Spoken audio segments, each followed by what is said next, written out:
Hello, everyone, and welcome to another fun one-shot presented by Scyervision.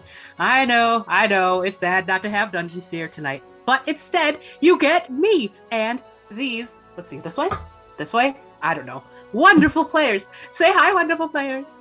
Hi, wonderful players. Hi. Yay. Tonight, that's my favorite thing. I stole it gratuitously from some people nowhere, but I stole it. It's fun. Anyways, tonight, we have a couple of characters returning from our previous one-shot and one new one that way. So let's quickly go through who everyone is and who you are playing, starting with Meg. Hi, I'm Meg. I will be playing Merryweather Ember Hill. She's a stout halfling druid, wildfire druid. She's, 2'11", not quite 3 feet. Bunch of hair, big glasses, cool, like wooden sort of headband on. She's got a pipe that has some fun stuff with it. Just your regular stoner botanist. Lovely. I'm Yuri Leviathan. I usually play on Sunday like we all do, but there's no Sunday, so this is Sunday now. I'm going to be playing Castor Langtween. I am a rabbit folk, which is the new bunny people. Druid. Nope, you're not. I'm not a druid. I'm a barbarian. Or a rabbit folk, wild magic barbarian. It's been a long day if you hadn't noticed for me. I am now the tallest person in this party at 6'1", 6'3". Very tall. I lost my animal friend, so it's just me and these two short people now. Very tall, very, not too muscular. I'm gonna go by they, them, both me and my character. I'm very fun, very cool. There's a picture of me on my Twitter. Go look at Twitter. Lovely. Nice. And I am Wyatt. I normally play on Sunday nights. I guess we lost Sunday, but nobody knows where it went. For Sunday. After the chat for Sundays. Tonight I'm playing Alvin Swiftlick. He is a Mark Warding dwarf. He's a Order of Scribes wizard. Big bearded guy. He stands about 4'3". Very fun. Not jolly at all. He has a good time, and he always has a flask that's full of ale, and he's just ready to have a good time. Fantastico. Okay, let's jump right into tonight's adventure. So, previously, since we have some returning people in some direction, I don't know which way you actually are in the thing, it's fine. The Breakfast Brigade defeated the Honkdra, summoned by the patron of a slightly confused 6-year-old goblin as a distraction so the town of Valinar could celebrate Castor's birthday and the heroes of the town. This has given the party some renown in the region, and they have been recruited by the Adventurers Guild, the Color Guard. Due to this recruitment, 2 members of the group find themselves in a larger city, here in Lodir, a city known for its massive celebration during the Feast of Alcana, which, coincidentally, it is right now. The city is decorated for the Spring Festival, with many shrines and idols set up to Valcana, a dwarven deity of oaths, death, birth, and rebirth. In the town center, a play is being performed with several dwarves of various ages playing Valcana in a story of life, death, and new beginnings, while booths and barkers surround them, shilling their games and wares to eager villagers. So this is where we find our heroes, having met up with the new associate via the Color Guard and instructed to get to know one another and have fun. There are a myriad of carnival games surrounding you, including roller bowler, that one where you roll the bowling ball on a thing and try to get it to stay in the valley, hide a ball with the cups, a test of strength, and a target shot, all with various prizes. What would you guys like to do as you are in the Feast of Alcana festival here in Lodir? Do they have one of those hit the bell with the hammer and try to get yes, the that's a test of strength. Test of strength. Test of strength. Perfect. Let me pop into a thing here really quick because I have a feeling you might win. So let me pop into my thing. I'm a barbarian, if I hadn't mentioned. Yes. There we go. Okie dokie. So, you are walking through, and Barker says, "Hey there, Rabbit. You want to try to hit this bell?" Yes, your largest mallet, please, fine sir. And he goes and grabs, and it's legit. This is a dwarven guy, huge bushy beard, mallet taller than he is. Here you go. You just gonna hit the bell, hit this thing here. Try to get the bell all the way up, and roll a strength check. Do we think this is something I should rage for? Does anyone remember how many rages barbarians get at level 6? At level 6, you have 4. Oh. Yeah, I can waste it on Carnival Games. Perfect. I take the mallet two-handed and take one of those ready stances, and then I'm wild magic barbarian, so wild magic flies up all around me as I rage, and an effect happens. Nice. Because this is how we live our life. I'm gonna look up what all my effects are. I think Elvis just takes a pull from his flag and then takes a step back as he sees Caster just about to just as soon as they just start whacking down. Something stupid's gonna happen. That's me.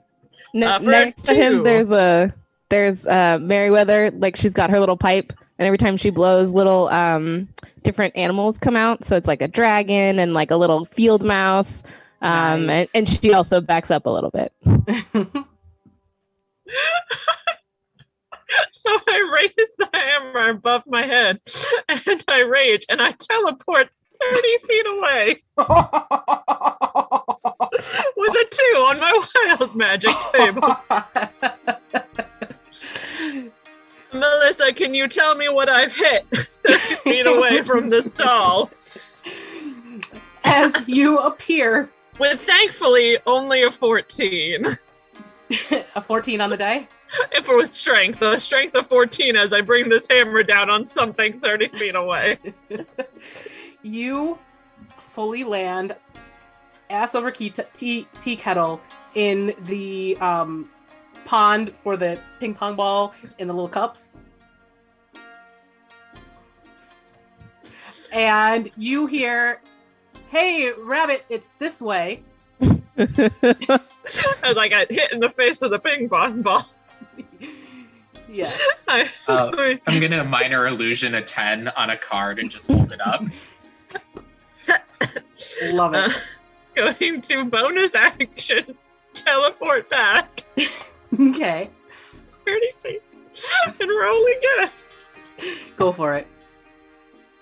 Oh, with a not great. Why is this like this? That's a 1 on a dice, and that's an 8 on the other for a 12. A 12? Dice Okay. is going in dice jail.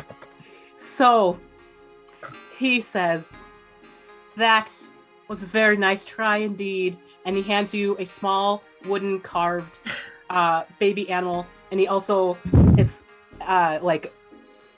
glued to a little business card. As you can imagine, the teleporting without my knowledge has made me a little distracted. May I try again?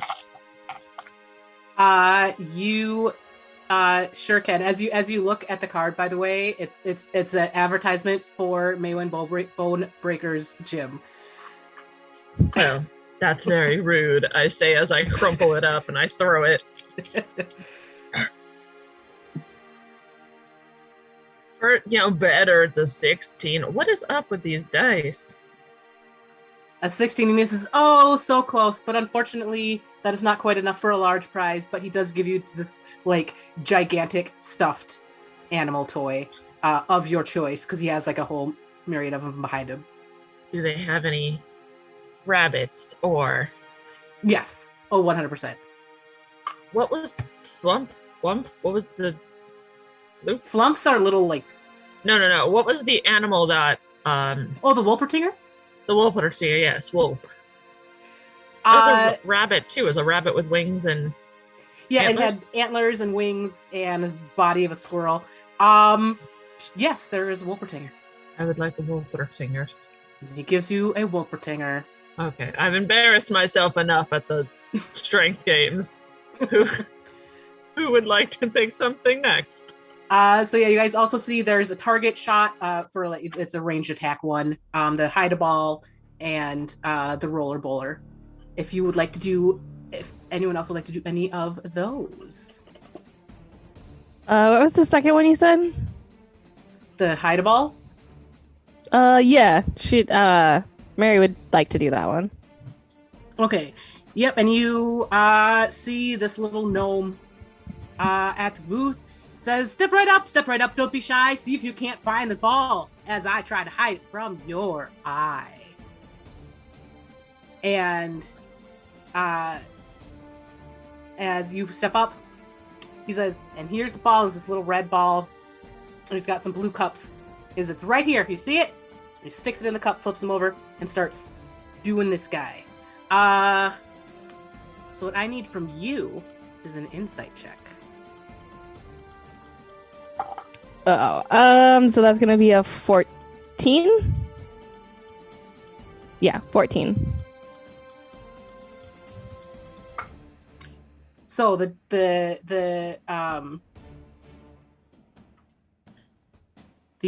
roll one thing real quick. The cups are laid out in front of you. There's 3 of them. You are absolutely confident that it is in the second cup. Yes, So you signal for that one. that one, the second cup.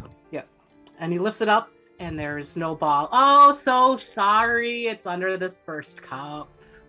And he says, but here, have and he hands you a wooden baby animal figurine carved. She's into it. She's like really excited, and there's like a little, I forgot to mention her like fire spirit is kind of like hanging out on her. It's a little vole, so it's like a tiny mouse. It's a like meadow mouse. That just kind of hangs out on her at all times. It's like looks like it's on fire, and so she just kind of starts showing it to that, and then puts it away in her bag. Yeah, just for reference, Mr. Gnome rolled a 22 on his deception check. Rude. Wow. So, and then we have. Does Elvis want to do anything? Yeah, I think he'll go to the ranged attack, kind of the target practice over there. He's gonna. Good. He's gonna walk up to it and just ask if they're, can magic be used, or does he have to actually throw something? Yeah, and you as you're walking up, you see this silver tiefling shooting a firebolt. You see a dwarf shooting a bow and arrow. So there's lots of options. You see someone hucking a javelin. Lots of options for a ranged attack. And you see the barker, this human, saying, "Step right up, try your best, win a prize," and he's got like all the various things behind him. And how are you going to be attempting to hit my target, which is about 30 feet away, standard target? Hit right in the middle, you get the best prize. Mm-hmm. Well, in that case, I'll rely on an old friend. And as he does that, he kind of twirls his fingers, and the spectral quill kind of pops up with flames and embers kind of shooting off the back of it as he kind of holds it with a flourish, almost mimicking how Mary is like smoking her pipe. Mm. Just constant animals coming out. Then just roll a spell attack like normal. Great. I'll shoot a firebolt at it. Mm-hmm. Let's see how well this goes. 25. 25. Your firebolt shoots out and someone else had recently shot an arrow, so there's an arrow right in the middle of the bullseye, right down the middle, like freaking. Is it Robin Hood that does that? Oh yeah. Yep. You know what I'm talking about. Right. Sure is. And the Barker's like, bullseye, you win the big prize. So if you could roll me a D100, please. Ooh. I actually have a use for my my percentile die. Goodness. Oh, it's an 11. 11. Ooh. He brings over. He has this like bag that is like dark with stars that are moving around it by themselves on the bag. Looks real cool.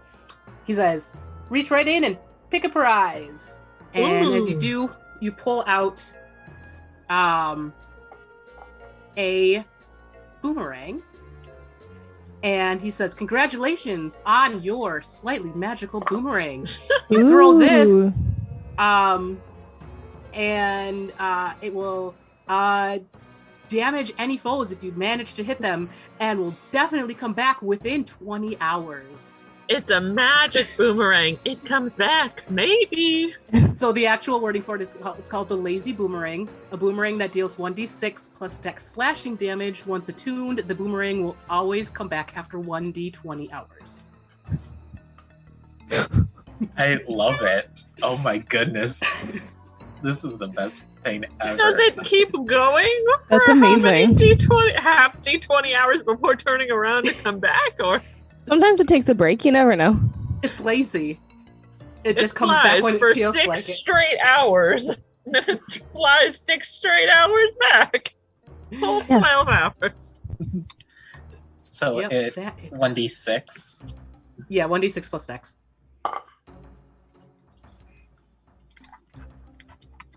For those that are wondering, this is a list of low-level magic items that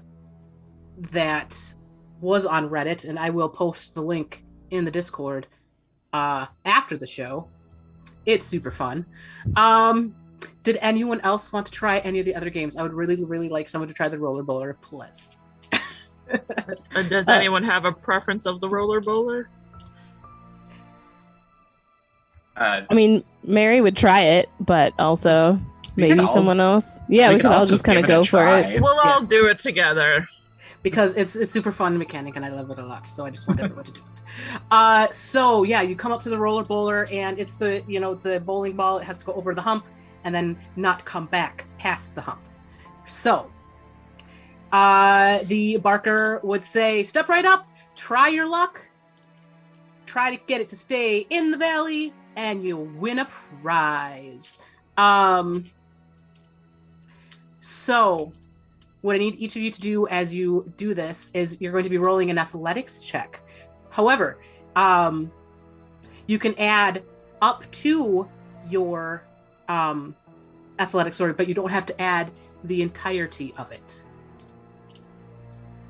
Oh. Mhm. So before we go up, this seems like a good use of a second level spell. What else are we doing today? I'm not Yeah, gonna right. fight anything at the carnival. Who knows? I'm gonna do enhanceability on Okay. myself and give myself bull strength, so I have advantage on strength checks. Perfect. So with that, you'll be able to choose which one you want to use. Okay. And as a note, you don't have to decide how much athletics you're adding until after you roll the dice. Okay. Oh gosh. I too would like to do a helpful effect. Not for me though. Shit. My fucking computer freeze. You are frozen, Yuri, yes. Hopefully you don't go away, but we will see. Oh well, you can hear me, yeah? We can Yeah. hear you currently. And I yes. can hear you, but nothing's going to move. Oh. All right. I will be back in a minute. Bye, guys. Oh, no. Okay. Gonna restart my computer. Bye. Am I- I thought you said something. Oh, well. Oh. Well, in any case, if depending on what Yuri wants to do, we may redo or we may do Meg yours again, but we can do yours first now. So roll your 2d20s, pick which one you want to use and how much athletics you want to add. So we're gonna go with the great 12 that I rolled, and that's all I can do. I have no athletics to add. Okay. Roll a d20. No, not that one. That one's been rude this whole... Okay, well, I rolled the 4. Okay, so with a 12, you push it, and you don't give it quite enough. It doesn't make it over the first hump, unfortunately. So, does Elvis want to try? Yeah, I think he would. He's a little bit beefier than you'd expect a wizard to be. So we'll see if he can roll well. So I rolled a 12, but I'm gonna add both of my athletics points for 14. Okay. Roll a d20. That's a 3. That's, again, does not quite make it over the hill. Can Mary try again? Yes. Because she's still concentrating. I've got an hour of this strength. Okay. Elvis would also like to try again, just for 16. 16. Okay. Roll a d20. A 20. Natural 20. Yeah. Nice. Yeah, so Mary pushes the ball, goes over the hill, up the little loopy-doo at the end, starts coming back, hits the top of the hill, teeters there for a hot sec, and then rolls into the valley. Ding, ding, ding, ding, ding! You win a prize! Yeah, the strongest is me, the halfling, as always. And he pulls over a very similar bag to the other one with the stars and swirls and the dark, and he says, reach in and pick a prize and roll a d100. All right, let me find these dice really quick.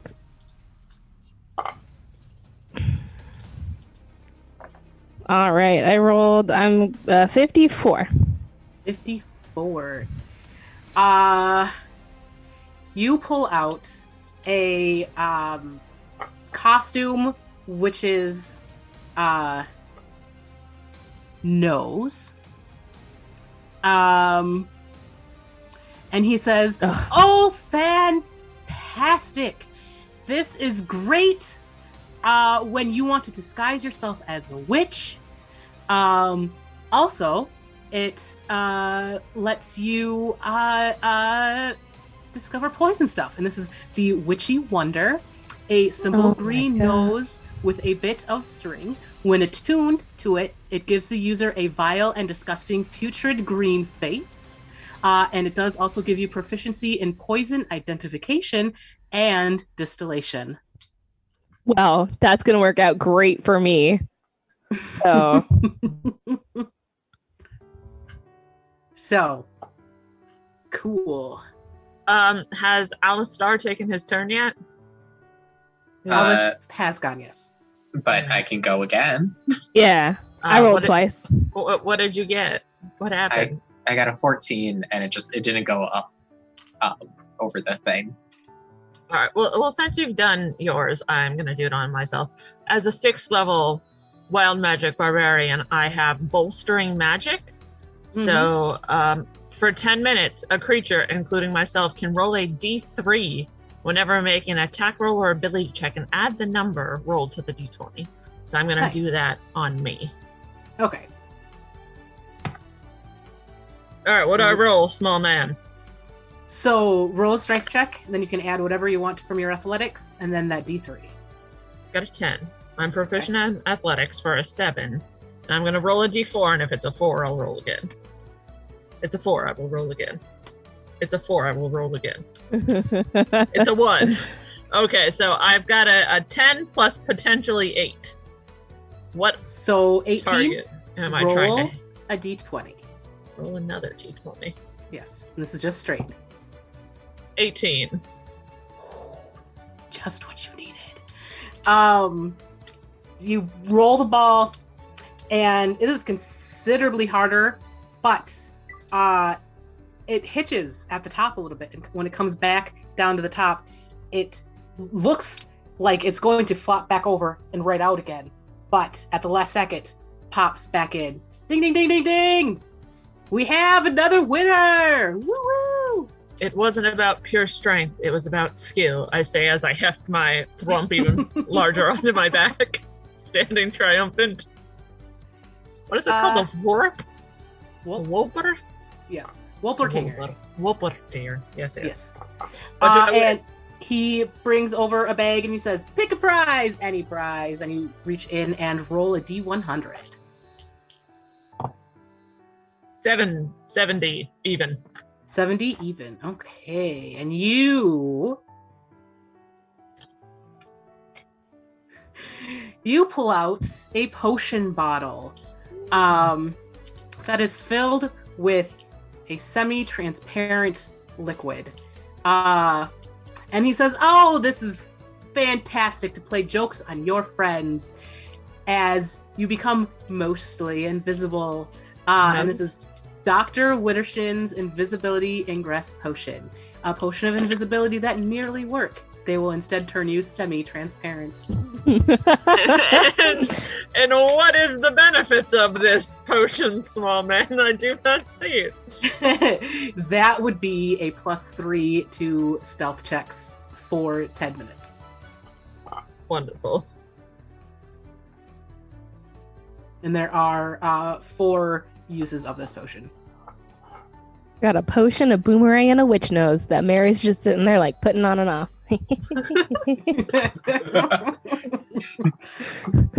Elvis is having a good time. I look over every once in a while, I'm like, what?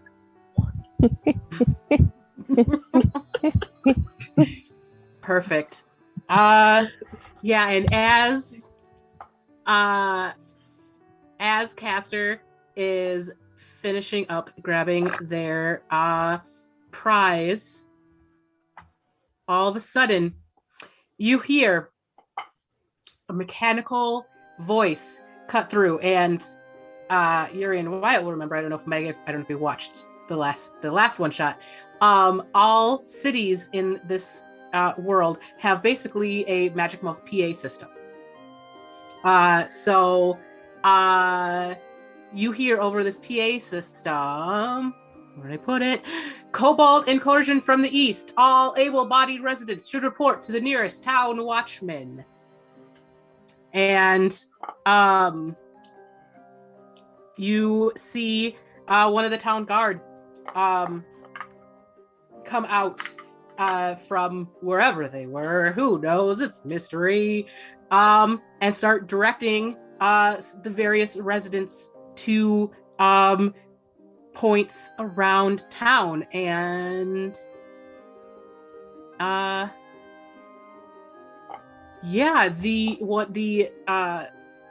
finely dressed town guardsman comes up and says, you 3, you look exceptionally strong. Will you guard this passage over here? And he directs you to a passage in, let's see,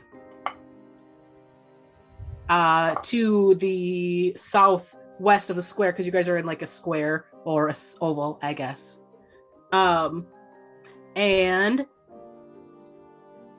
we will pop to here. I'll pop everyone in here because I hadn't done that yet. Whoopsies. So we will pop over to the battle map as I'm not going to put everyone else on there because that's far too many people. But imagine it's bustling, crowded place with a bunch of town's residents also getting ready to fight. Is there anything you would like to do in preparation? Yeah, I'm gonna go ahead and cast Shillelagh just to be safe on my quarterstaff. Cool. Anything for Caster or Elvis? I'm going to pull my great sword off my back. It's not one of those like buster swords, but one of those like really, really long swords. And you can see it looks absolutely wicked. It is spiked and it is almost like sheening in the light. It is a vicious greatsword. That is what I spent all my money on. Nice. Are vicious longswords considered magical? Do we remember? They have a thing, so they are considered magical. Nice. Now I do magic damage. And I don't think I'm going to rage until I see something, because I don't want to attack something fall. Yep. And you guys can kind of place yourself how you want on the battle map, by the way. Just kind of threw you on there. Elvis would cast Mage Armor on himself. Okay. And then, what other fun things do I have ready to go?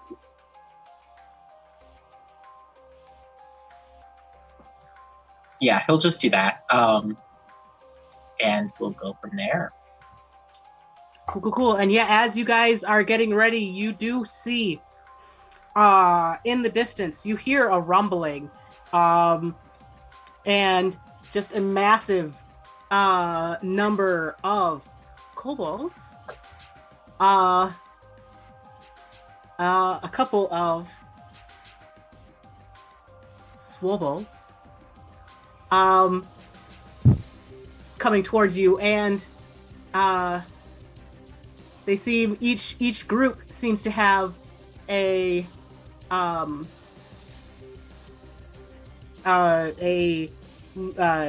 captain, like bugbear type guy, standing back, not really close. And let me get on the right layer. I pushed one guy too far forward.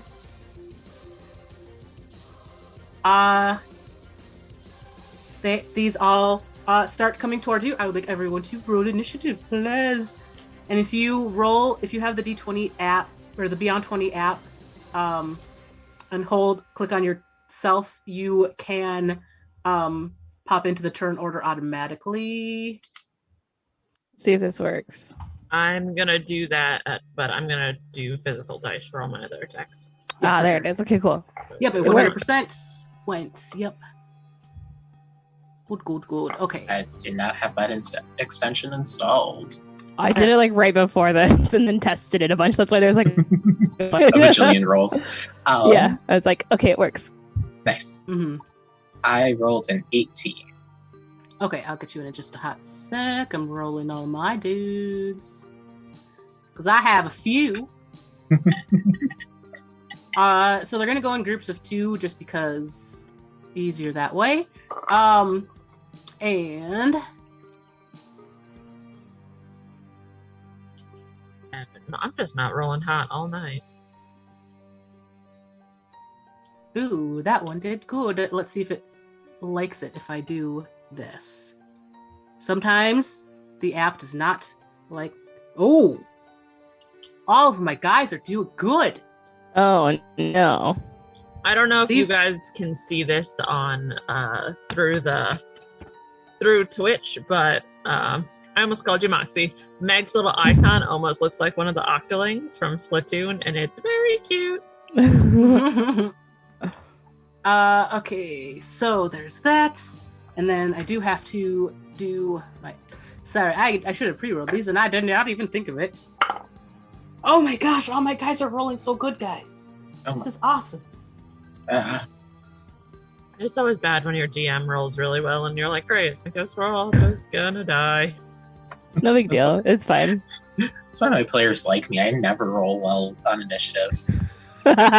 Even if I'm a player or if I'm the only time I ever do it is if they have an insane bonus. And then it's just overkill at that point. Now I have to remember how to combat. Ooh, the big guys did not roll quite as well. Unfortunately for me, but that is fine. I should have ready to rage. Could I have done that? Rage is a bonus action, so I don't think you can ready a rage. We tried. And I'm putting this guy over here, but this is not where he actually is. I just need him on the map.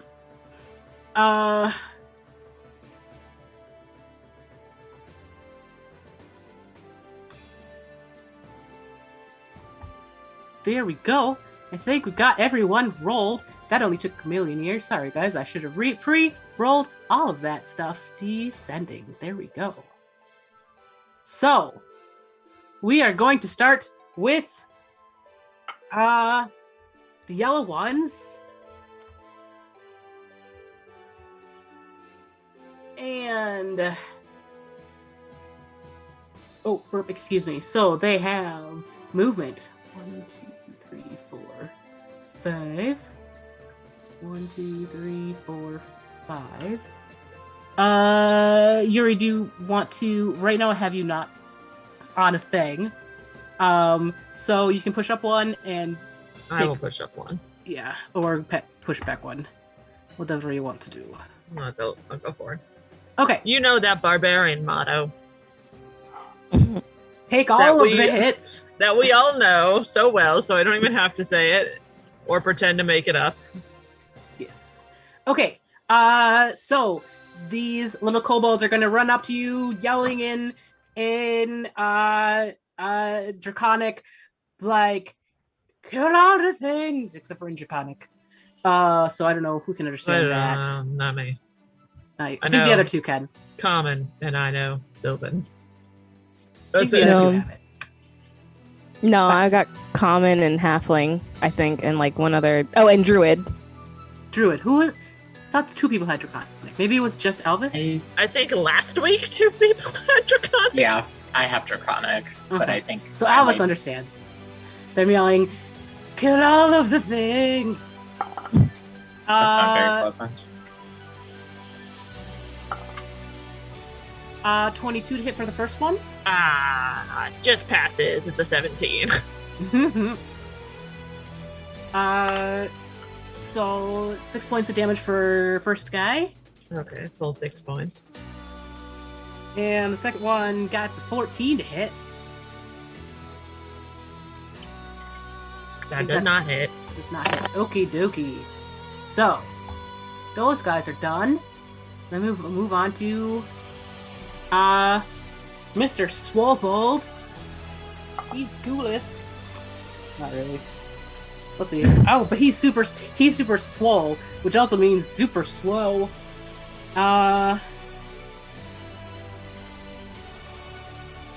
Let's see. What are his options? He does not have any fun options at rage.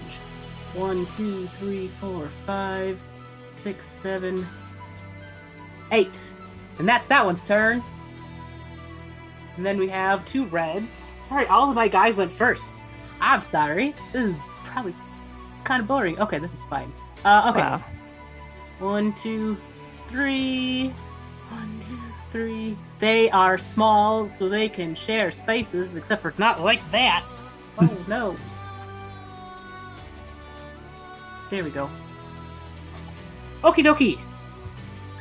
Since Caster's right up in the front center, both of them are also going to go for Caster. Hey, bitch. 18? That's the Barbarian motto. Damn it, yeah, stop hitting me. 5 points of damage. Okay. And then the second one got a 16. Misses. Okie dokie. And that's their turn. And then our friend, the Bugbear Chief, who in actuality is far off to the east and not on this bottom corner in the west. Elvis rolled a 18. Did I not put you in? Just not. I don't think I did not put you in. That's fine. Okay. And turn. Elvis's turn. Sweet.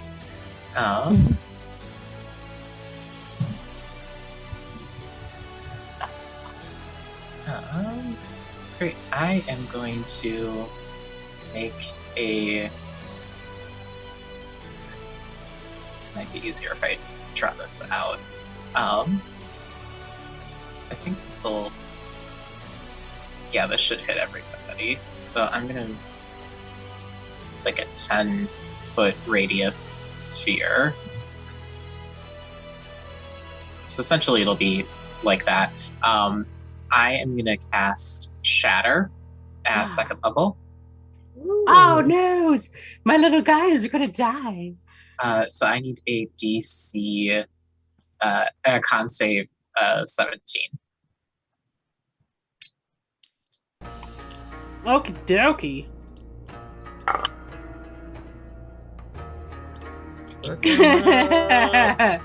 So the two kobolds got a 8 and a 14 on the dice, and they have a -1 con. So that's 7 and a 13.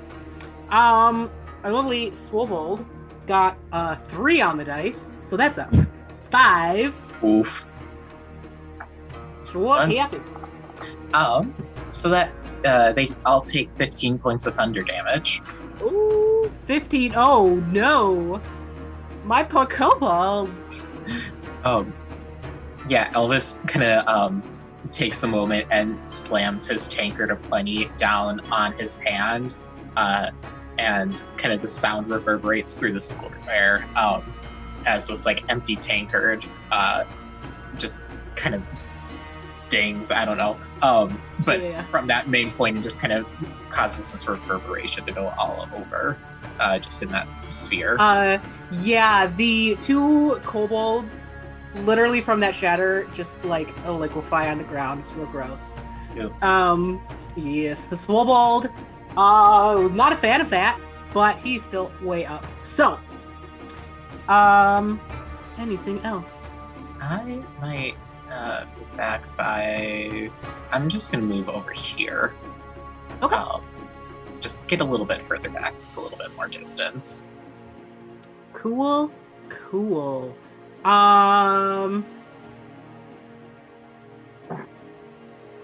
And I need this. Ooh, that's unfortunate for you guys. Okay. The Bugbear Chief at his turn yells, "What are you doing? Get in there!" As Is he really a bugbear, or is he the Swobold? no, this is the Bugbear that is back like 150, 200 feet, something like that. Oh, so we can't see him on the map. Gotcha. Yeah. I mean, technically he's on the map because I needed him, so he's over in that bottom left corner, but he's not really there. Oh, I see him. Over there. Yeah. He's technically there, but not really. I'm on the wrong layer. That's right. As two more kobolds who are going to be a more different color, which is going to be green, run into the battle. Just remember, Scyervision accepts kobolds of every color. Happy Pride Month. Oh my God. And one more Swobold runs in. So, let's see. I'm still on the wrong layer. Oh, dang. There we go. Okie dokie. And we'll do...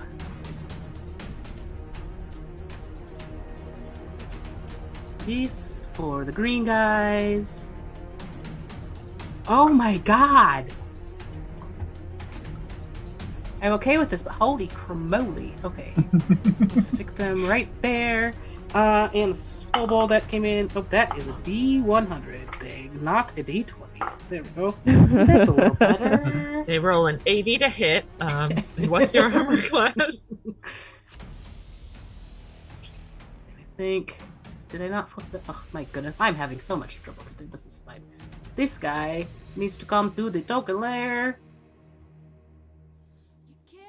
And then add...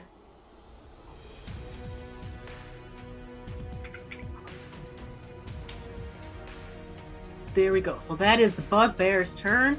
And then it is purple. So they cannot get 1, 2, 3, 4, 5, 6. So I think one is going to go for Caster and one for Mary. No, I haven't ranged yet. So that's a 9 to hit Caster. Ooh. And a 23 to hit Mary. Yeah, that hits. Just barely. Just a little bit. Just for 4 whole points of damage. Okay. It's fine. I have a lot of health. And then it is caster's turn. Oh, finally. God, I've been waiting for this. I rage. Finally. All right, let's see what crazy shenanigans happen. It's a... Oh, my dice is too covered in blood. It's a 7. Let's see what a 7 is. Oh, re-rage. Okay, yes. For my rage, yes. Flowers and vines temporarily grow around you. Until your rage ends, the ground within 15 feet of you is difficult terrain for your enemies. Oh no, my guys are going to be super slow. So that's beautiful as I'm surrounded by enemies, just flowers bloom and vines. This was not the extra damage I was hoping for, but I'll take it, I guess. I'm going to recklessly swing on, I guess the purple one closest to Merryweather, because I don't want my friends getting hurt. Okie dokie. With a 3 and a 13. But I'm assuming a modified 20 hits. Yes. A kobold? Yes. Kind of figured. Kind of figured. Oops. 4. 5 plus 4. 9 points of damage. Yeah, you cleave that guy right in twain. He is toast. Cool. And then I'm going to turn to the red one, just so it can't run up to Alistair. Elvis, yep. Oh, and I'm going to roll the hit first. That'd be good. For a 2 and a 6. So, does a 13 hit this? So, here's the thing. Kobolds are not great at armor. A 13 will hit. Oh, good. God, I don't know why my dice are being so bad. This is what I get for not using Umbran's dice on a Sunday. Umbran's dice are like, excuse you, we are the dice on Sunday, and it's cursed all the other dice. How fucking dare you? Yeah, much better damage for 12 points of damage. Yeah, maybe I'll just grab Umbran's dice. Yeah, this guy, you have separated its head from its body. Cool. That was my action, my bonus action, and I am going to hold the line, so I will stay right here. Cool. Merryweather. You do have a swobold up in your grill and whatnot. Okay, so I've been trying to figure this out just to be sure that Caster is 10 feet away from me. Yeah. Okay. But if I move here, then yeah, okay, that's okay. I'm gonna move down just one. Okay. And then I am going to use my wild shape to summon my wildfire spirit. Awesome. So just my vol becomes combat basically. And every creature within 10 feet of me, of the spirit other than me, so I'm assuming that it doesn't necessarily say can I make it go anywhere, or does it have to appear on me? It doesn't necessarily say. I think it appears within 30 feet of you, correct? Maybe we can go with that. It doesn't. I think that's what it says. I'm not 100%. Let's see. You know what I could do? We could look up Circle of Wildfire on D&D Beyond. If you haven't noticed, at the moment, all 3 of us are playing brand new subclasses from Tasha's Cauldron of Everything, which is why we're still trying to work things out, because they're totally new and none of us have played them before. Yeah. Let's pop there. Okay, so not circle spell. Summon Wildfire Spirit. You can summon. The spirit appears in an unoccupied space of your choice that you can see within 30 feet. Oh. Okay, so What does? Ready? Hey, look. Is it small? Yes. It's small. Okay, hold on. Let me alt-click on this. There we go. There's a spirit. Let me click into it here really quick and give controlled by... I guess I could have the book open. Save. There you go. So you can pop it within 30 feet of your person. Yay, that changes where I sit slightly. Let me make sure. 30 feet is here. Yeah, so I'll go ahead and do it over here, I think is where it was. Okay. Just measure one more time. Yep. Yeah. So basically it looks like these 4 all have to make a dex saving throw. And the DC is 16. Those 4 have to? Yeah, because it's everything within a 10 foot, within 10 feet of the spirit. Okay. Here are the kobolds. Got a... Oh, the kobolds are super dexy. One got an 18 and one got a natural 20. Well, that's rude of them to How not dare they? get hit by my fire. And then the 2 swobolds are less dexy. Top one, though, got an 18. Bottom one got a 5. All right, so that one takes, what is it, 2d6 fire damage. Woohoo! So they take 6 fire damage. Very nice. And then, okay, so here's my next question that I couldn't quite figure out. Because the spirit gets to go after me. It says that I can only take the dodge action, but like, do I have to tell it to move specifically, or does it get movement speed of its own?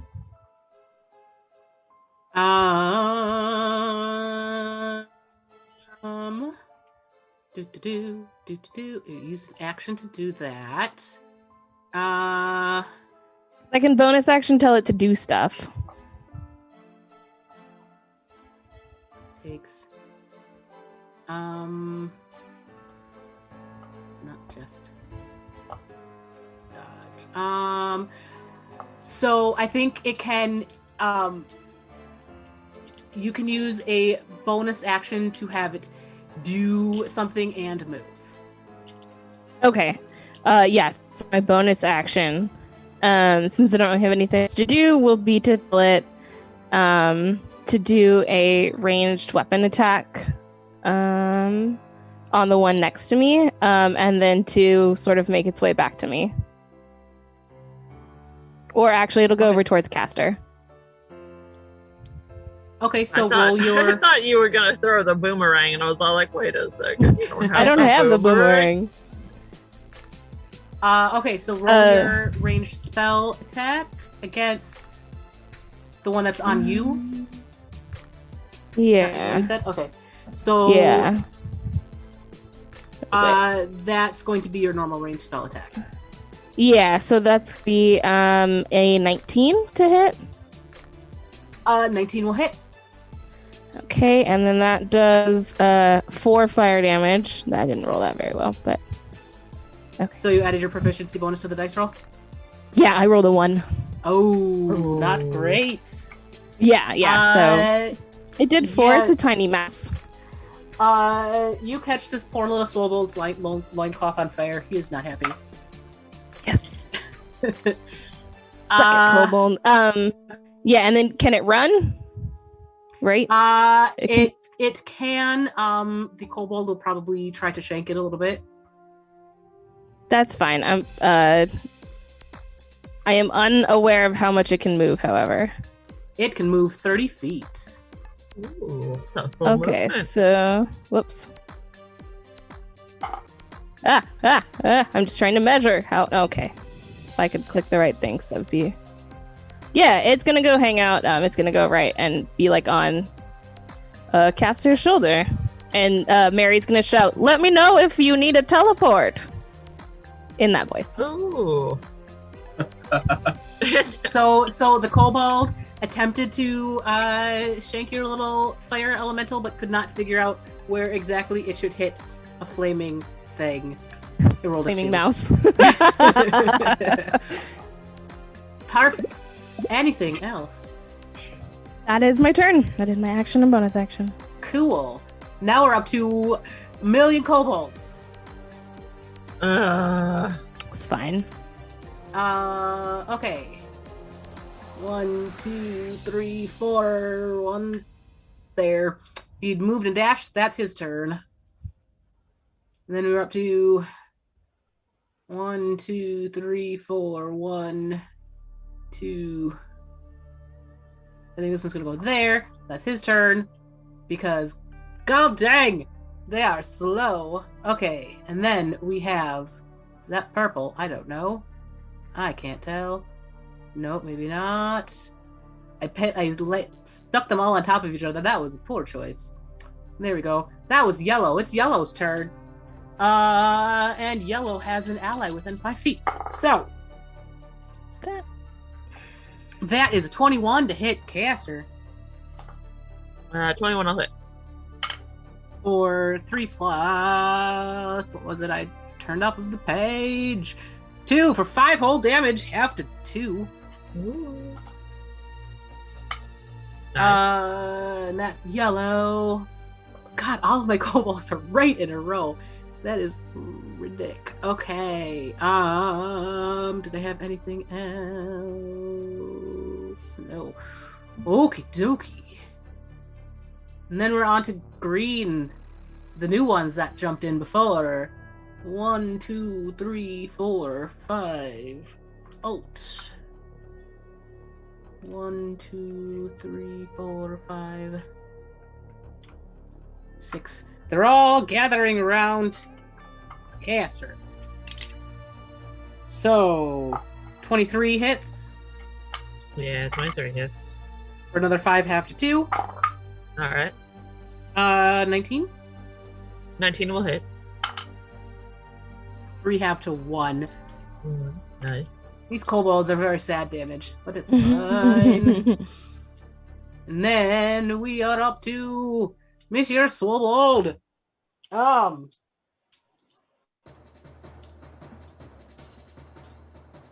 Oh, I forgot one of the things I had. That's cool.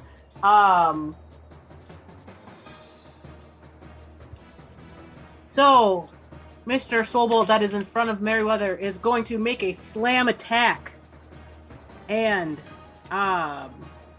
attempt to hit.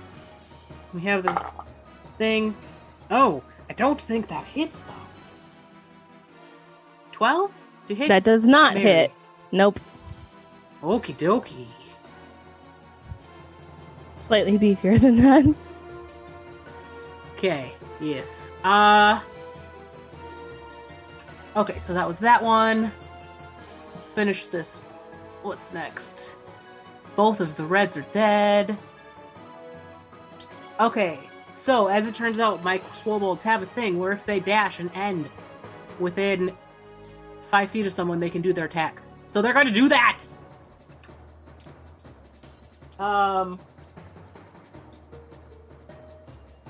So it's using a bonus action to do this, and it got a 18 to hit Mary. That does hit. Okay, you take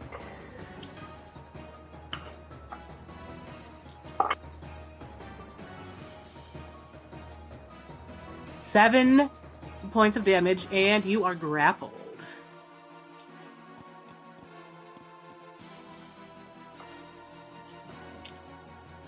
Okay, dokie. And I think with Mary being grappled, we are going to take a quick 10-minute break. So, crazy kobold fight. We will be back in 10 minutes. Bye.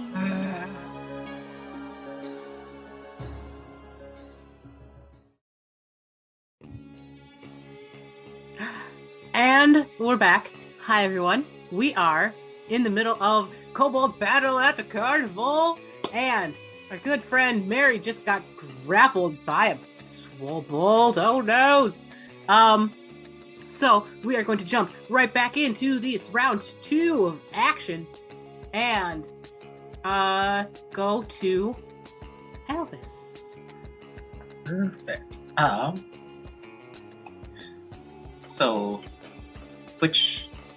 So one of the Swobolds grappled. There's one on the bottom down here. Okay, great. Alvis, seeing this, is gonna go ahead and yeah, that's probably the best bet. He's gonna cast magic missile Okay. at 3rd level. And he's going to target this one at the bottom here. Perfect. So then that's 5d4.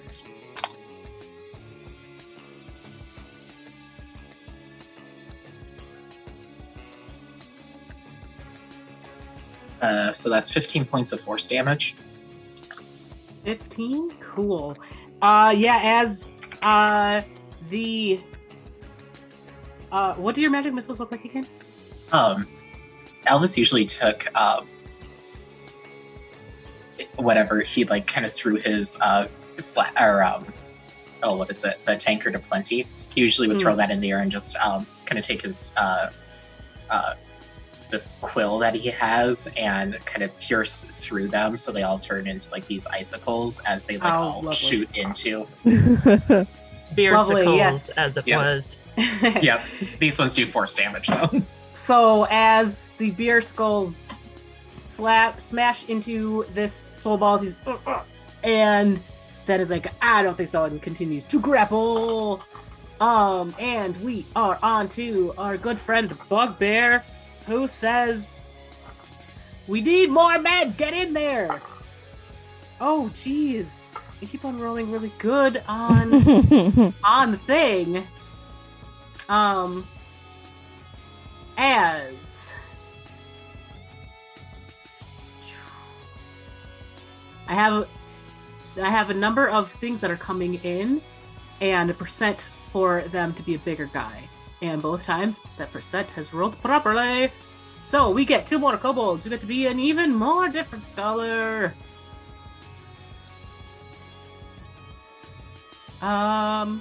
Pink. And another soul bolt as well. And I got that guy targeted. Sorry, 2 seconds. And Jesus Christ, okay, this is fine. Drop that up there. And our last friend, Swobold, gets not as good. That is fine. But he gets to go this round, that means. Boop. Okay. There we go. So our good friend the Bugbear went. And then we are up to Purple, who there's one left to swing towards Caster. Oh, double 19s. So 23 to hit. Yeah, you had me at double 19. For 6 points halved to 3 damage for Mr. Purple. And then we are up to Caster. Alright. Oh god, there's so many. Well, I remember I go right after you, and if you let me know you need a teleport, I can get you out of there, or the other side of them, or... Well, if I teleport, I will be opening the floodgates on you guys, which will be bad. And I don't want to do that, but I am gonna do something dumb in a minute. I love it. Love it. No, not a Do good. all the dumb things. All Not the a dumb good things. dumb. It's gonna be a bad dumb for a while. But first It's a off, I'm one-shot, going why to. not? Yeah, I'm gonna right? swing on the Swobold above me with the reckless for a crit. Nice. Crit. Which I'm very excited for because with my vicious greatsword, I do an extra 2d6. I think it's 1 additional damage, right? Isn't it? How does that work? And here's Let me check. my crit rules are max the damage and then roll your dice. Okay, so he's gonna take a base of 12 plus the vicious greatsword, which gives you an extra. No, this magic target takes an extra 7 damage of this weapon's type, which doesn't sound right from what the list said. I don't know. I gotcha. Check the magic items real quick. No, actually, that does sound right. Yeah, that sounds right. Vicious weapon, When you roll an attack roll with a magic weapon, your critical deals an extra 2d6, is what your website says. D&D Beyond says it does an extra 7. It's whatever you want to do, Melissa. Well, 7 would be average of 2d6. Boring. So it's going to take 12 plus 10 that I just rolled. No, wait. 12 plus... Yeah, 10, because 12 plus 5. 17 plus 4. 21 plus 2 for rage. 26 plus 7.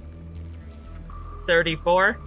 34 damage. Nice. Take 34 damage. Is this still up? Yeah. Yes. And then I'm going to turn and swing on this Swobold right here. Because I think my friends can take care of the little ones. A 17 hits.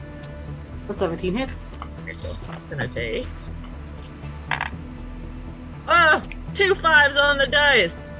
So, 10 plus 6. So 16 points of damage on that. And then, bonus action, I'm gonna drop my rage. Okay. I think... Oh, are you trying to get a different thing? I'm trying to get a different thing. It's one of the only things that doesn't do damage that I can't continuously use on my turn. I'm gonna try to get a bit of rage next turn. Do you need to drop it, or can you just re-rage? Can I re-rage? I'm going to say you can just re-rage. Okay, I was gonna say I drop my rage as a free action and rage again, but it's a bonus action to drop your rage. Can I re-rage? Can we pretend it's a free action to drop your rage? Because most things are a free action to drop. Nice, I rage again. For my third rage of the day, and I'm gonna roll a d8 and pray it's better. Don't think you're a 7. I will chuck you out the window. It's a 1. Okay, what's 1 do? Flumps? No, 2 is flumps. Oh. 1 is shadow tendrils. Shadow tendrils! That's what I was going for! Shadowy tendrils latch out around you. Each creature of your choice you can see within 30 feet of you must succeed on a Constitution saving throw or take 1d12 necrotic damage. You also gain 1d12 hit points. Nice. This is exactly what I wanted. So, fun story. Kobolds have a -1 con. And within 30 feet of me, this might be a clean swipe. This I think is everyone. Let's drop it. Let's drop a quick aura and find out. I think it is. I think you're right though. Mm-hmm. If you're a 1, I will chuck you out the window. It's working really well, guys. The dice love it. So yeah, as it turns out, you've got everyone. The only thing you don't have is the Boogabear, Who technically isn't on the map. which technically isn't on the map at all. Chef's kiss. That's amazing. What the freak is my saving throw? 8 plus your proficiency bonus, so that's an 11 plus your con modifier. So they have to beat a 14, or they're trying to beat a 14. They have to beat a 14. Okay, so this is going to take a while. Top Swobold got a 13. So roll the damage one time. Okay. That's a 12! Woohoo! Is it really? Ah! Ah! See, Okay. if you tell your dice you're gonna chuck him out the window, folks, it works. They roll better. They immediately get terrified. Okay. They get so scared. Or it also is I switch back to Umbran's dice for the Sunday. Okay. So they're happy now. They're being used. So yellow got a 12. That's a fail. And the shadowy tendrils whole hip underground. Yeah, can I describe it real quick? So before Yes. it was the 15 feet of those vines, so those vines like wither and die and turn to this black goop that just spreads under everything, and then the tendrils start lashing up and just hitting kobolds left and right. Nice. Okay, green failed with a 4 on the dice. First green. Second green. That's a 19 on the dice for 18. Is it half or is it none? I think it's none. Yeah. So green is still up. Other purple. 7 on the dice. Yeah, must succeed or take the damage. So if they pass, they pass. I'm gonna do the other 2 kobolds right now because they just go away if they fail. 6, that's a fail. My poor pinks won't get to do anything. Pink number 2. They just got here. Oh, except for the pink number 2 got a 19 on the dice. Okay. So now we're gonna go left to right, left, middle bottom, middle top, right for the kobolds who have a +2 on theirs. But that's a natural 1 for the first guy.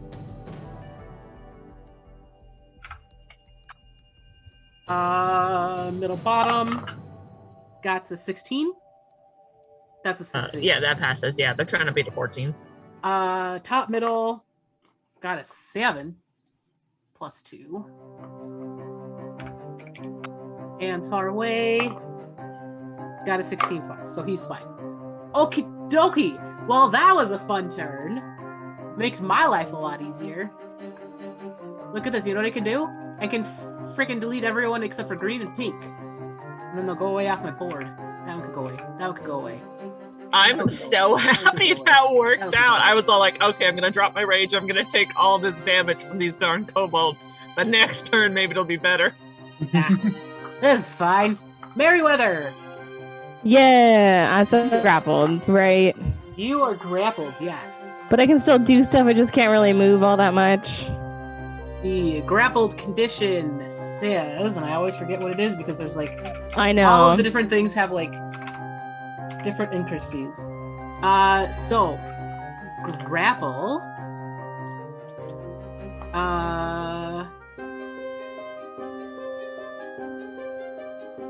No, that's.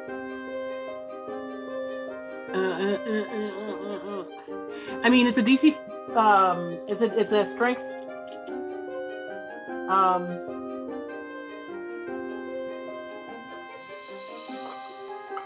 Strength save to escape it, but you can attack normally. So you're not restrained or just grappled. He's just like holding around your waist. Okay. Okay, I think this turn. Well, okay, my next question is, can I teleport out of the grapple? Would he just teleport with me?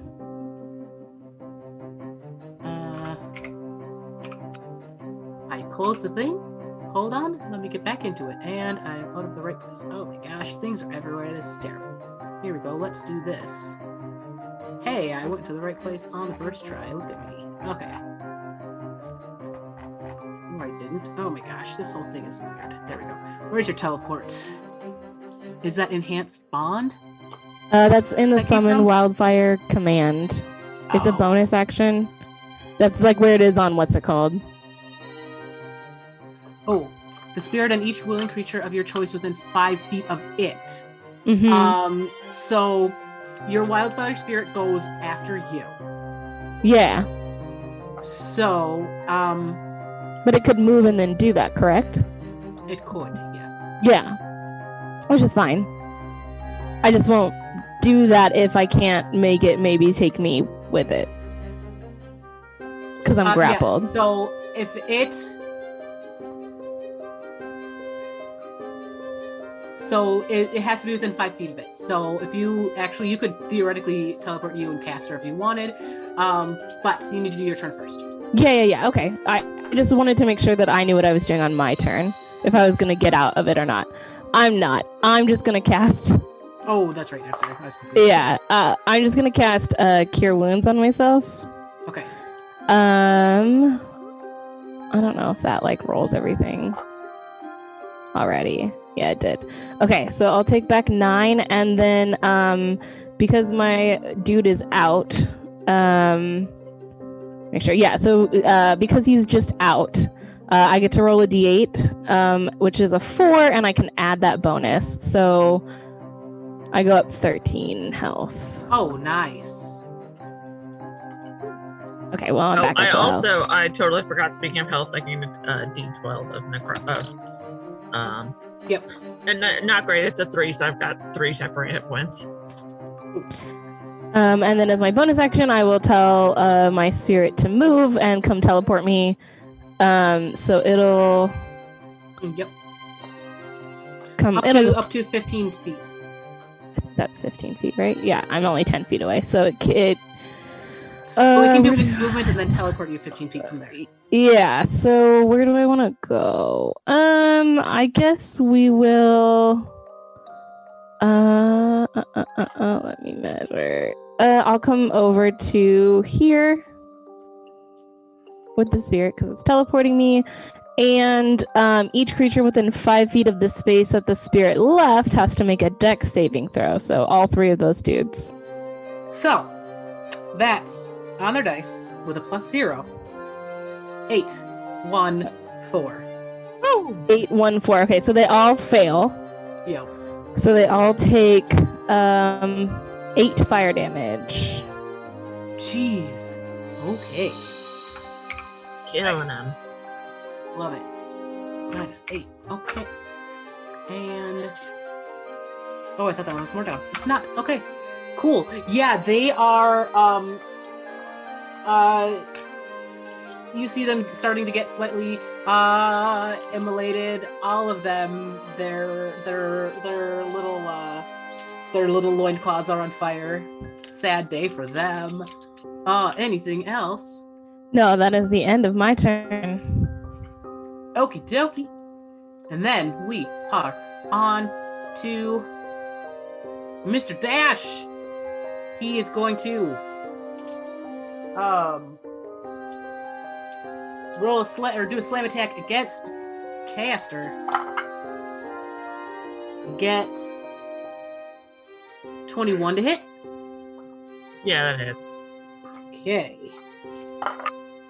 4, 8 plus 4 is 12 damage, half to 6, and it has wrapped itself around you. So, Caster is now grappled. Which one has me grappled? The one to your right. okay. That one. And then we are up to the one that is on top of Caster, and that is going to be a 19 to hit Yeah, that hits. for 11 damage, half to 5. And now you're double grappled. Unbelievable. Classic double grapple. One guy's hugging me and the other guy's hugging the other guy, and I'm like, I don't think grapple works this way.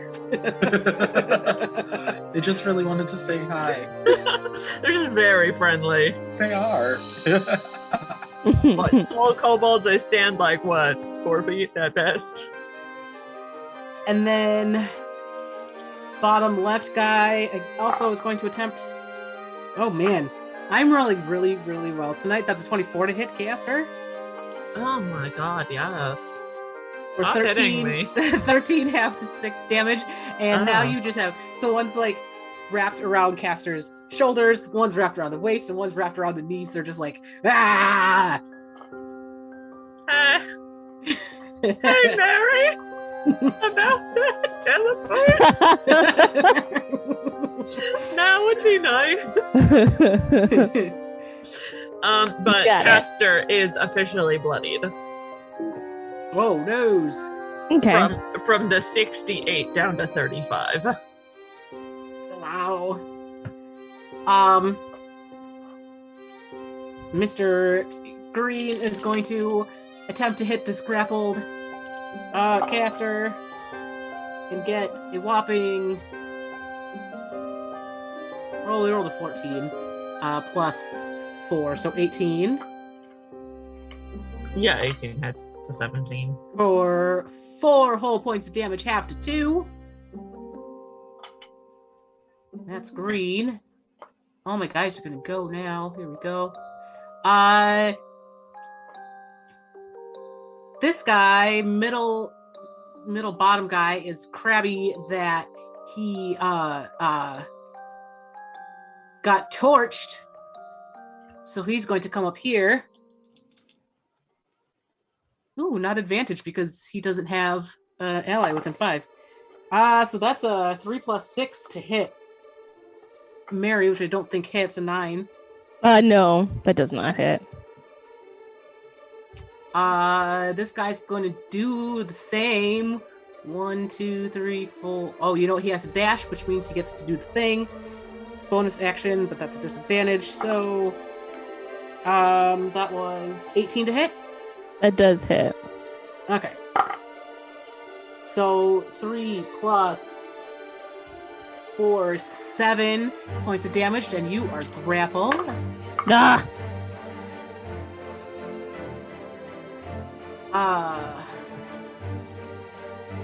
Last little kobold. 1, 2, 3, 4, 5, 6. Ah! That's a 12 to hit caster. Nope. Okay, that's his turn. And then we are to Elvis. Yeah.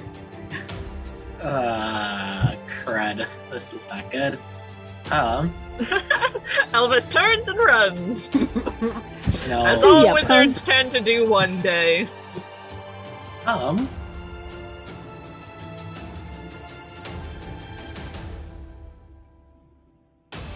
So he saw Mary be able to teleport with her spirit. Mm-hmm. And I will note for Meg that the wording on the spell is each willing creature of your choice within 5 feet. Okay, so I can kind of position it a little more and do more teleports. Got it. Okay, thank you. Yes, just as a note.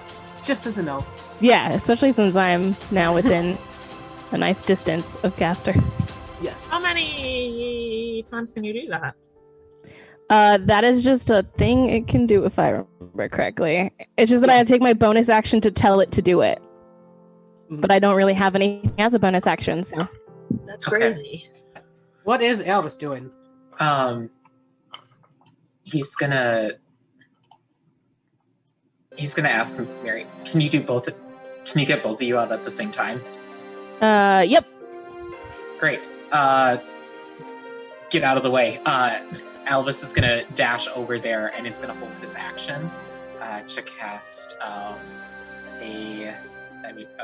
fireball, but we'll see what kind of damage I end up wanting to do. I might just make it a giant ball of ice for fun. Oh, nice. Just fireball. Just fireball. Only fireball. Just fireball. Only fire. It's now our friend the Bugbear's turn. Screw that guy. And he's going to say, "You lazy bums, get in here!" And this time, How many kobolds do they have? very lots. Oh my god. Does anyone have a spell with the range of 120 feet to fuck up that bugbear on the hill? Because it's going to take me a while to get over there to hit him. No, I don't have that yet. I have a few things. I would just need to get over there, but Yeah. I could do And that. this time, it did not roll well. I lied. I have something. Maybe we invest in that after everyone's not being grappled. I could do it while I'm grappled. Oh, yeah, go for it. And then Fuck him we up. are up to Caster, who is being grappled by 3 different things. Oh, it's my turn? It's your turn. Okay, hoping that my friends are going to be able to help me out, because it's a separate strength check to get out of every grapple, Each isn't it? one, yep. Yeah. I'm just gonna start, I turn my sword backward and try to, stab them, against me. Yep. Recklessly. Which one are you going for? Can I take a second and see who appears to be the most hurt? As you look, the one that is on top of you on the screen, it seems to be the most hurt. Okay, I'm gonna swing on him first. I'm gonna attempt to stab him. with 21 to hit. 21 will hit. And I just remembered that I have Great Weapon Master, so if I roll a 1, I can reroll it, which I did. For 6 plus 2 plus 4. 12. 12 points of piercing damage, I guess, since I'm stabbing instead of swinging. Ooh. And then, is it still up?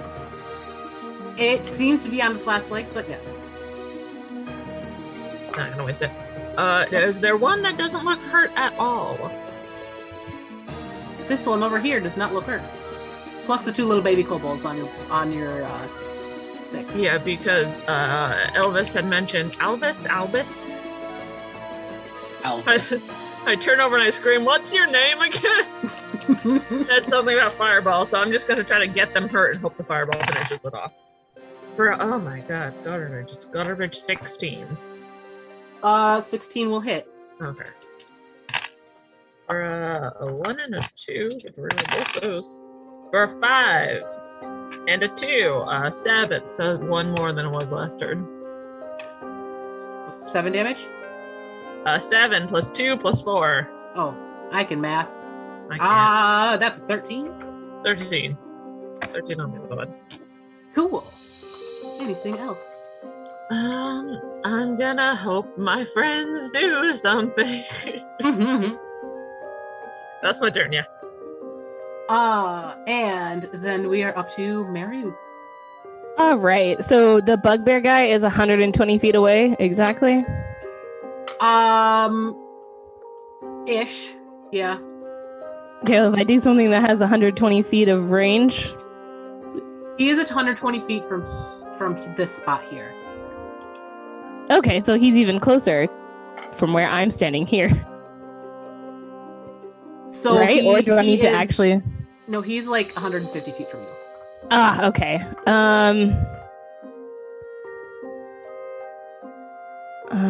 Okay, well, I can't do that yet then. And you said I was grappled, correct? You are grappled. Okay, so since I can't quite get to that guy yet, I'll go ahead and just do this one. I don't know if it actually rolls the way it's supposed to. So it's Scorching Array is it 2 beams right now for you right now? Yes. No, it's 3. It's 3 rays. So I have to make a ranged spell attack for each ray. Yep. Okay, so sorry, which one are you hitting? You know what? I'm gonna go for these 3 little kobolds that have just come in. Oh, perfect. Yeah.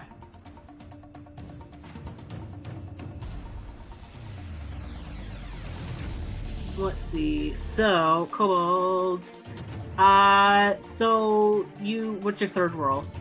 I'll just roll it myself. Oh, that was so close to being a 20. It's a, I believe it's a 16. Yeah. Yep. So what's the damage on that? That would be 5 for that one. Go ahead. You take out all 3 of these guys. They are immolated from the inside out as a Scorching Ray slams into them. And you just take them all out. Yeah, and then as my bonus action, I will tell my dude to move to here and teleport us. So on his turn, he'll move to here. And it'll teleport myself and caster 15 feet. I guess down. Just kind of this way, I guess. Is that going to get us out of the way enough? I would come up towards me. Oh, come up towards you? Okay, so 1, 2, there we go. And then I can't move caster, but you go up 15 feet. Oh, yeah. And I'll just have the flame spirit go there. And I believe all of these are within the 10-foot radius when I measured it. Oh, no, sorry. Yeah. Some of them are, no, it's 5 feet. Oh, it's 5 feet, so it will just be the 2 Yeah. the 2 swole guards on the diagonal. So this guy and this guy. Okay. So, is it dex save? Yeah, and it should be this one too as well, right? Because he was down. The spirit was here. Oh, was it there? Okay, Yeah, then it would hit the kobolds too. Okay. Yeah. So, 2 kobolds. Right, yeah. Oh my god. I'll show you what I just rolled for those 2 kobolds. You see that? 20. 220s. That's rude. Ah, Both dice, 20s. That was That's crazy. Incredibly rude of them. how dare they? But I'm gonna go clockwise around the swobolds. First one got an 11. Second one got an 8. Third one got a 13. Okay, so the 11 one takes 4 damage. The next one takes 5 damage, and the other one also takes 5 damage for fire. Not rolling great on the d6s, but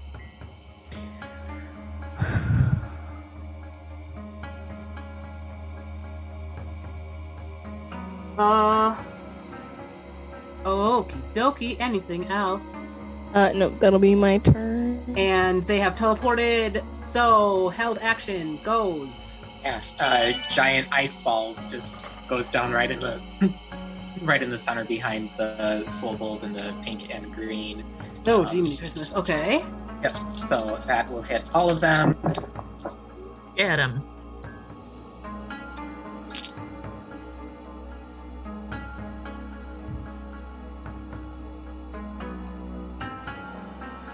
How much damage? 21 points of cold damage. Okay, well, the 2 little kobolds flash frozen. And dead. So those ones can go away. What's the dex save needed? 17. 17. So I'm gonna go make a little weird backwards check marks like thing. Okay. So that's 3. It's a dex save, right? Yep. 3. Okay. How much damage was the total? 21? Yep.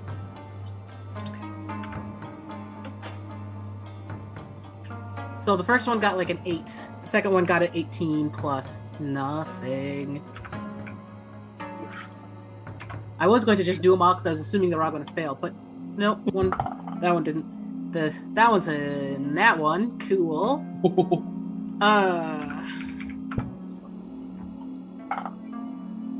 10 is a fail.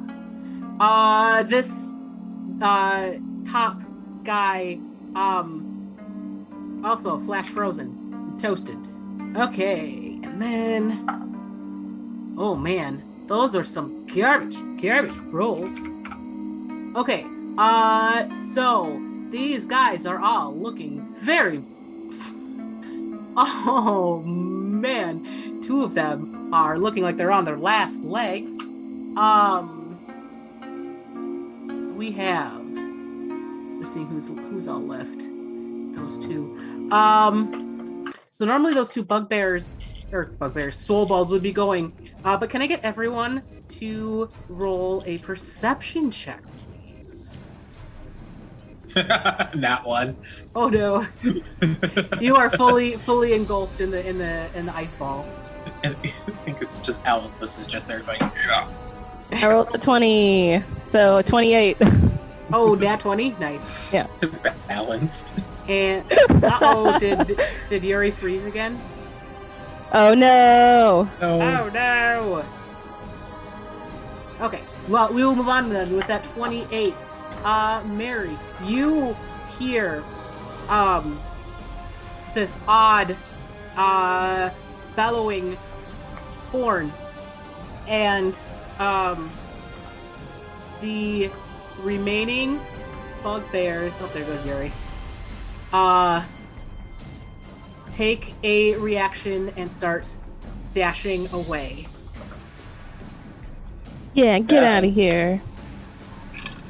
And as you look around, you notice that all of the various battles, they're all the still remaining kobolds are retreating currently. So they get 40 feet away. Elvis, did you want to do anything? You have a bunch of kobolds at your feet, plus one of this. I think you guys killed one of the kobolds. Yeah. So plus one kobold at your feet, and then the 4 remaining are running away.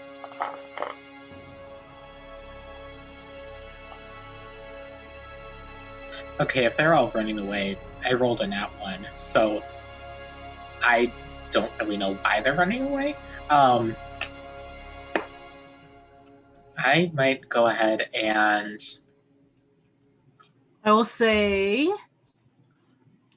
Let me look at these again. The middle 2 appear to be in not great shape. I'll just magic missile at first level at those 2.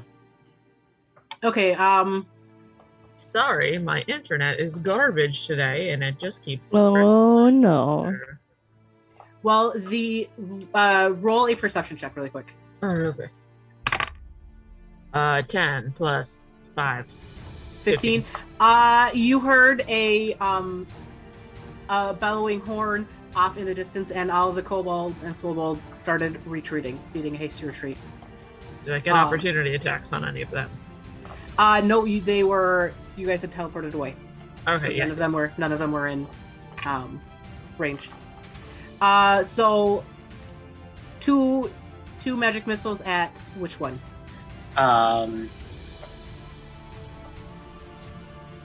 You said the middle 2?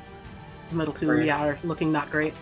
The second from the bottom has 2, and then the one above it has 1. Okay. So the one above it got 5 points of force damage, and then the bottom one got 4 points of force damage. That's enough on both of them. They each had 3 hit points left. So as they're retreating, you blast them in the back with your magic missiles, and they falter and fall to the ground. And it's the bugbear's turn, and he commands everyone, and they run and dash and gone. So they are fully running away at this point, and we are officially out of combat. So, what would you guys like to do as we have a bunch of kobolds on the ground and a bunch of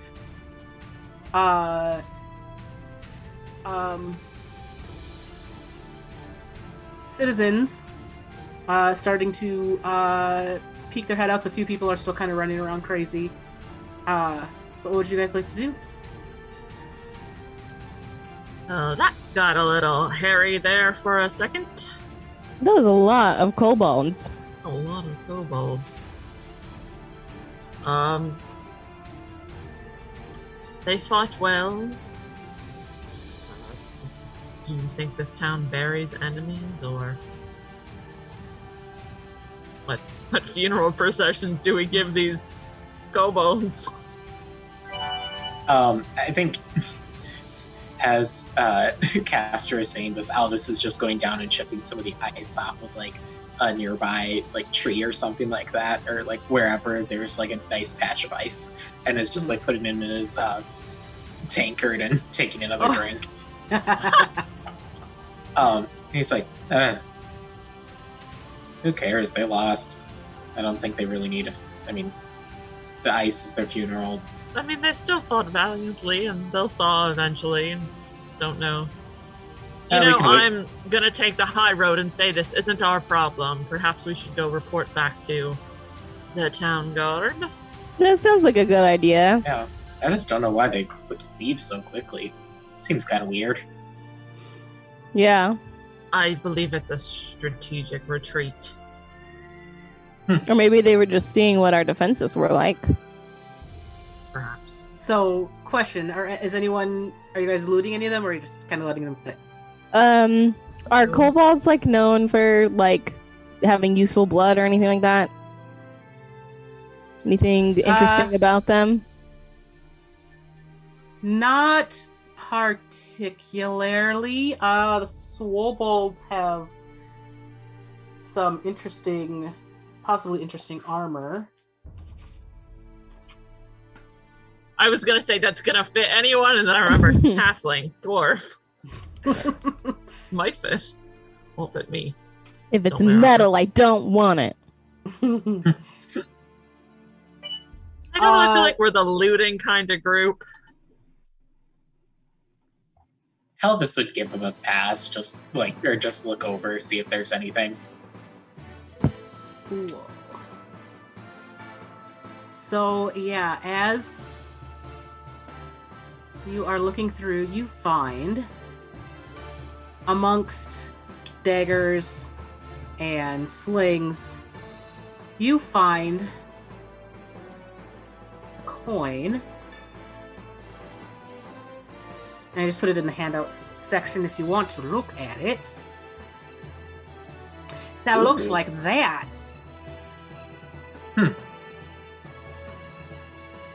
It's kind of fun. Which handout section? So if you go to the journal tab. Medallion, got it. Okay. Ooh. Yeah. Interesting. And it's a coin, but it doesn't look like it's a gold coin, but it does not look like the coins that you guys carry around. Elvis, you're a wizard. Mm-hmm. Look, history it. Do your history. Elvis will hold the tankard in one hand and hold the thing on the other, and then set the tankard down and just go at the coin. Yes, that's exactly how I think history works. And he'll bite on it just to see, and then he'll take it. And yeah, if there is any history to be gleaned from it, why not? Roll your history check. I'm biting it. Mary's just pulled out the pipe again. 26. 26. Holy cramoli. Yeah, this is a very interesting coin. You don't normally see them here above ground, as they're normally used in the Underdark with the Duergar. Oh no. And as you are kind of examining this, what? Oh no. Oh no. What's wrong with the Underdark? Is that where kobolds are from? It's spooky and dark down there. As you are kind of examining this coin, two things happen. First, you hear over the loudspeaker, over the PA system, the magic loudspeaker. The magical loudspeaker.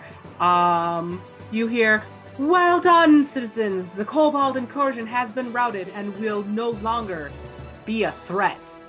And I need everyone to make a charisma saving throw. Please. What? Oh no. Oh god, why did I do this to myself? That's a 6 plus 3 for a 9. I also got a 9. Oh, I got a 17 on the dice. No extras, because I'm not that charismatic. Nope. But, Mary, you notice that Caster all of a sudden falls out of the rage, if they're still raging. No, I would have dropped it. But if you're still raging, even the residual emotions from your rage has fallen away. And Alvis, you feel super calm as the Calm Emotions spell has been cast. There is no war in Bossing, say. There is no kobold incursion. That happened.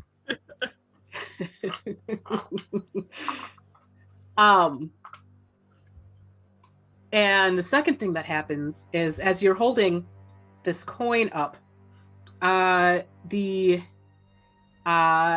town guard captain, the one that had directed you previously, is a official-looking dwarven guy with a neat brown hair and an exceptionally long beard. Comes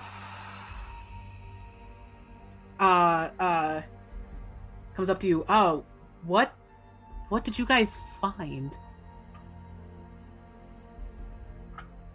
The coin. It's pretty neat. It's got some fun symbols on it. Yeah, and for the stream audience, it's got a coin. The coin has like it looks like a mountain range on the top, and then a gem inset in the middle.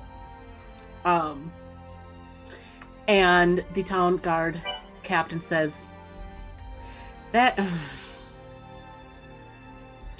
you know what? I think that the mayor would like to see that. Can you bring that to her for me? I have a lot of cleaning up to do. Yeah, we figured we'd leave it to you.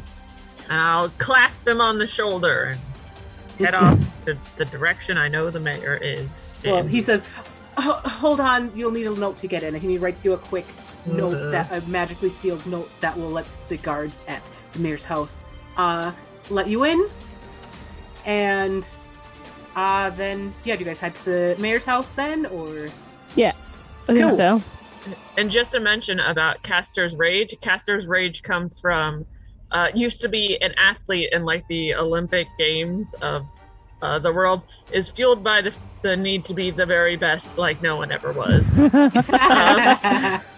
And quietly sings to themselves as they rage. And that's where the emotions for the rage come in. Nice. Where did how long does the calm emotion spell last? Calm emotions lasts a minute.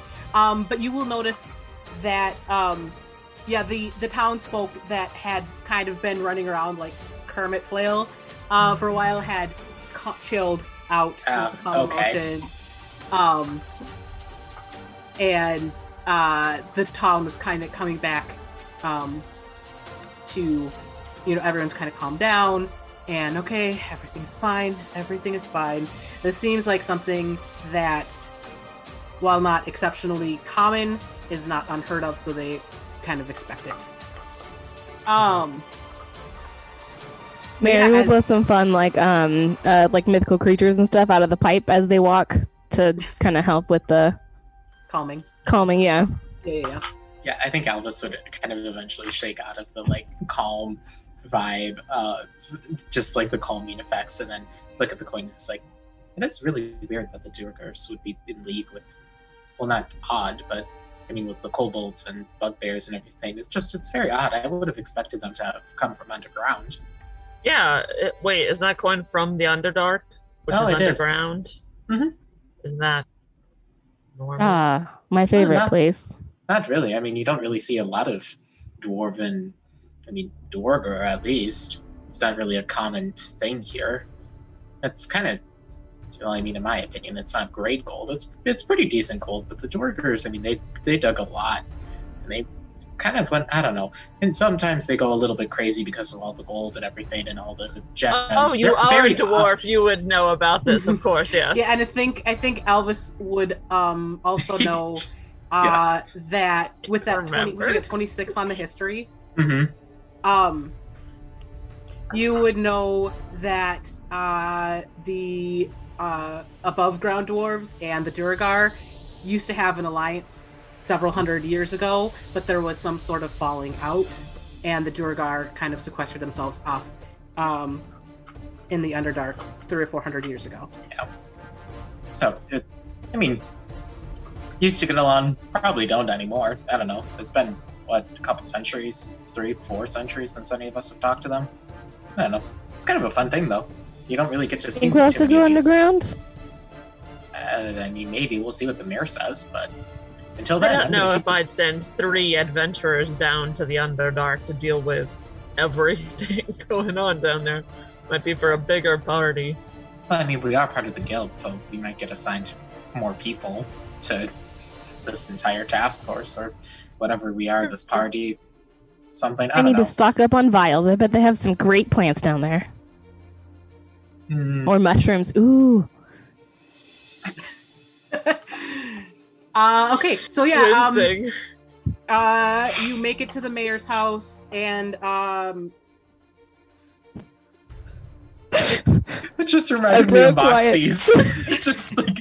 just the last time we encountered mushrooms. yeah, they're cool as fuck. I mean, Mary would also be interested. And I was thinking about the horrors that happened to Esmeralda, but I guess. Also that. It's just, I've had so many experiences with mushrooms. Wyatt and I have had a rough time in the Underdark, y'all. It's been bad. You know, I've never been, see so the I'm mayor. excited. The wonderful mayor of the city we're in. Down. So we're in here in Lodier, and Lodier. you know it's Mayor Lightbraid. There are no kobolds in Lightdeer. And as you come up to the front gate, the guard are kind of standing there, and they are in the process of reattaching it, because it seems that the mayor's house had some incursion as well. And yeah, you guys walk into the mayor's house, and it's a well-appointed mayoral mansion. Yes. Mayors. You know how it is. You see a lot of like there's a little trike in the front yard, and toys scattered about. And as you walk in the front door, it is eerily quiet. Oh no, they've kidnapped the mayor.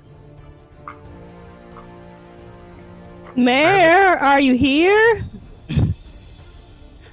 Oh no, the mayor was a kobold all along! Did we not see this coming? Just the image of Mary, just with the pipe and all the different animals. Mayor, Mayor. And she kind of turns back and is like, "Did we get a name?" It's Mayor Lightbraid. Yeah. I would like to knock on the door frame really freaking loud, so if someone's in the house, they'll hear us. And as you do that, you hear a "Who's there?" And this dwarven woman, bobbed red hair, comes out and says, "What can I do for you?" Is this the mayor? Do we believe this is the mayor? I think she's a kobold in disguise. May I roll insight? Give me perception checks, please. Oh, so good. So good. 18. 23. 14. Well, Mary and Castor look at this woman and recognize her face from several election posters around town. So yes, this is the mayor. Mayor! Yes, what can I help you with? You sent for us. Found something. I think the guard sent you to her. Oh, we have a letter. Mary will kind of rummage in her pockets, and then her little fire spirit will go into one, and she kind of grabs the note and hands it over. A little singed. Yeah, maybe a little singed. Sorry. Singed. And you show her the coin or no? Oh, whoever has it. Do we have a reason to distrust the mayor? I don't think so. Yeah. And she reads the note, and she looks at the coin, and you see her shoulders kind of slump, and she goes, "Oh no."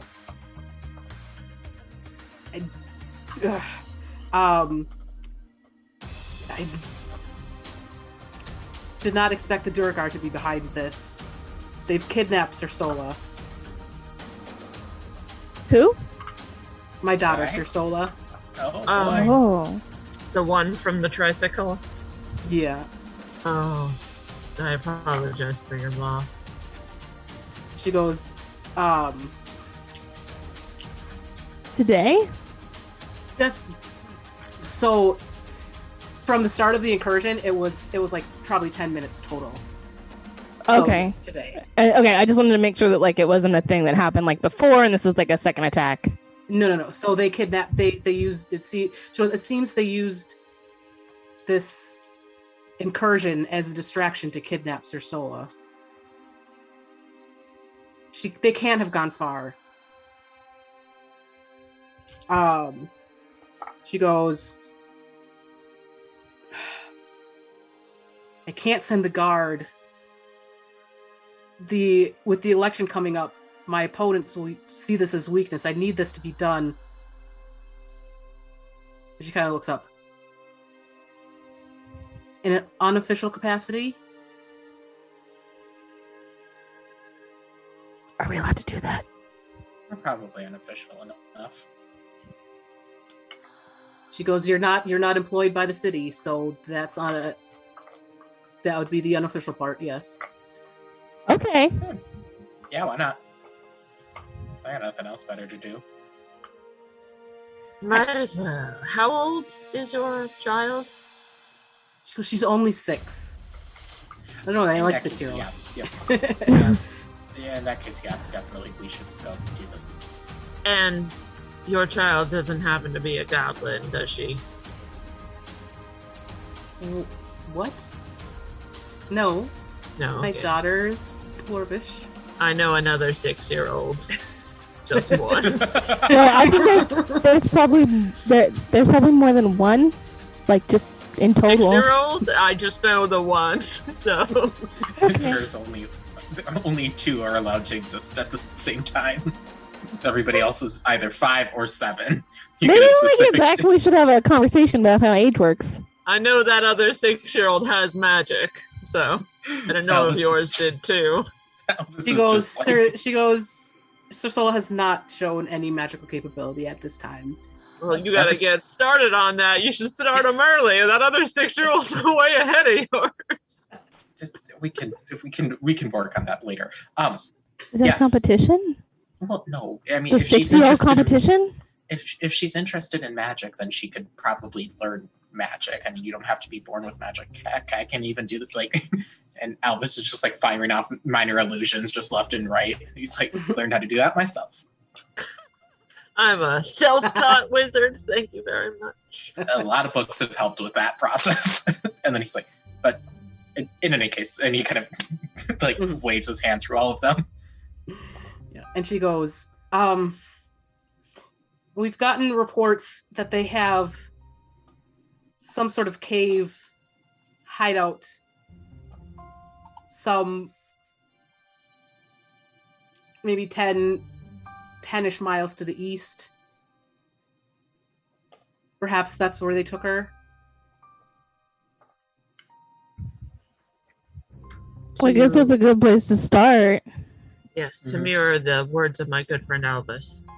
Not like we're doing anything else today. I mean, we were supposed to get to know each other, but I feel like we could do that. It's a very nice road montage, just... I feel like we've gotten all we could get out of the carnival, so yeah, let's hit the road. Including this very nice boomerang. What did I win at the carnival? What did I get? Oh, and she like pulls out the witch nose and like puts it on. And Albus turns and like, I promise we're more serious than this. We'll I'm sure the 6-year-old will love that. Probably. I turn and I leave. She just like takes the pipe back up with the nose still on. And she goes, just rescue Cersola, please. I'm already gone.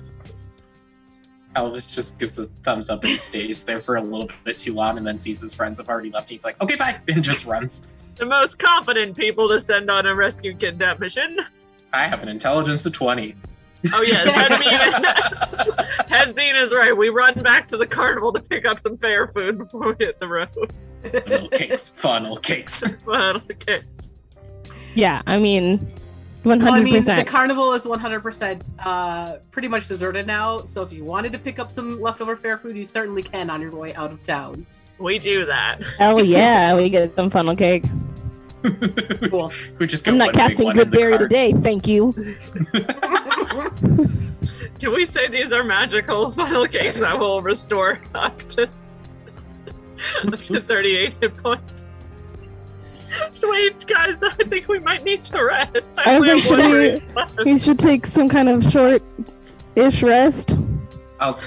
You can go ahead and nap in the cart. I'll drive the cart. Okay. Does anybody need spell slots? I think the only thing I can get back is a wild shape slot. I don't remember how. Because I have the ability to give you spell slots. Oh, then yes, I would definitely like some second level spell slots. Hell yeah. Yeah. I mean, I'll recover a third. I'm going to roll a d4, and if it's a 4, I will re-roll. Do you want spell slots, Elvis? Sure. I mean, I can do it myself if it doesn't work out, but yeah.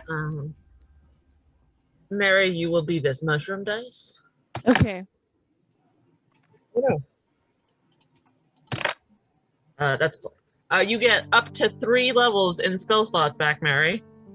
And you get also up to 3 levels of spell slots. You can do a 3rd level slot, or you can do a bunch of 1st level slots.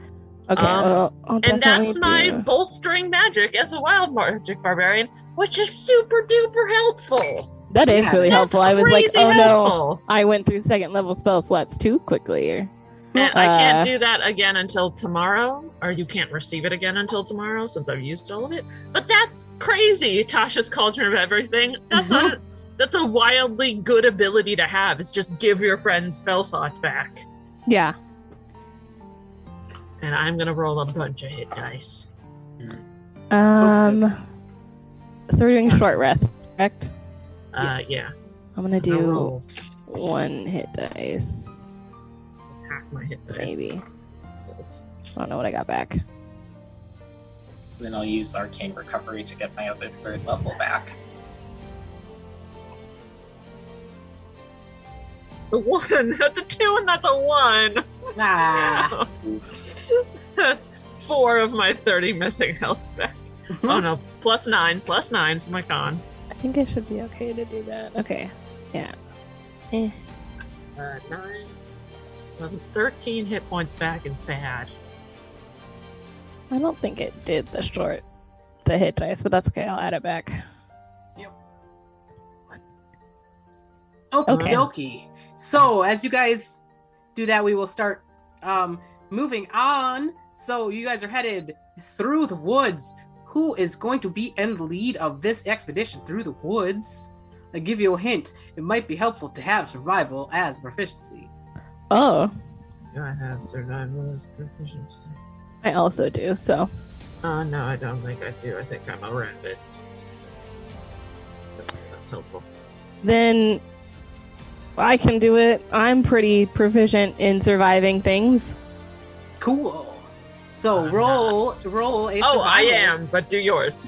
Can I assist? Because I'm also proficient. If you are proficient, you can assist, and then whoever is rolling it gets advantage. I am proficient in it, and I will assist.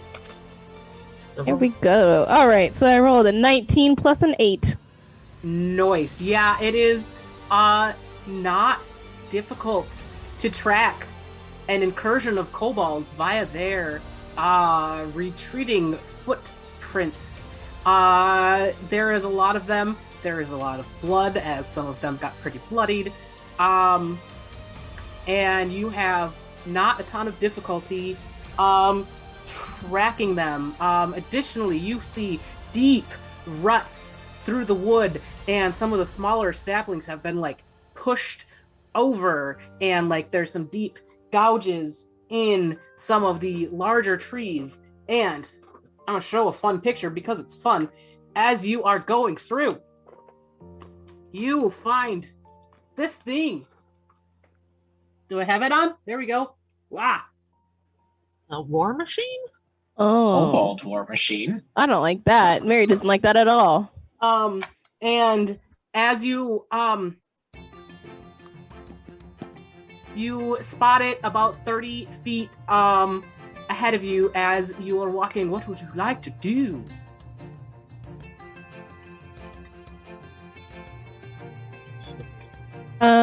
Do we just see like the machine kind of sitting there? Like there's nothing else around it?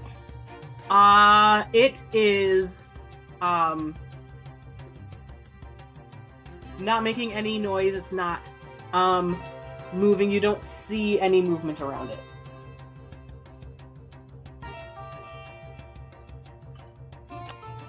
Should we get in for a closer look?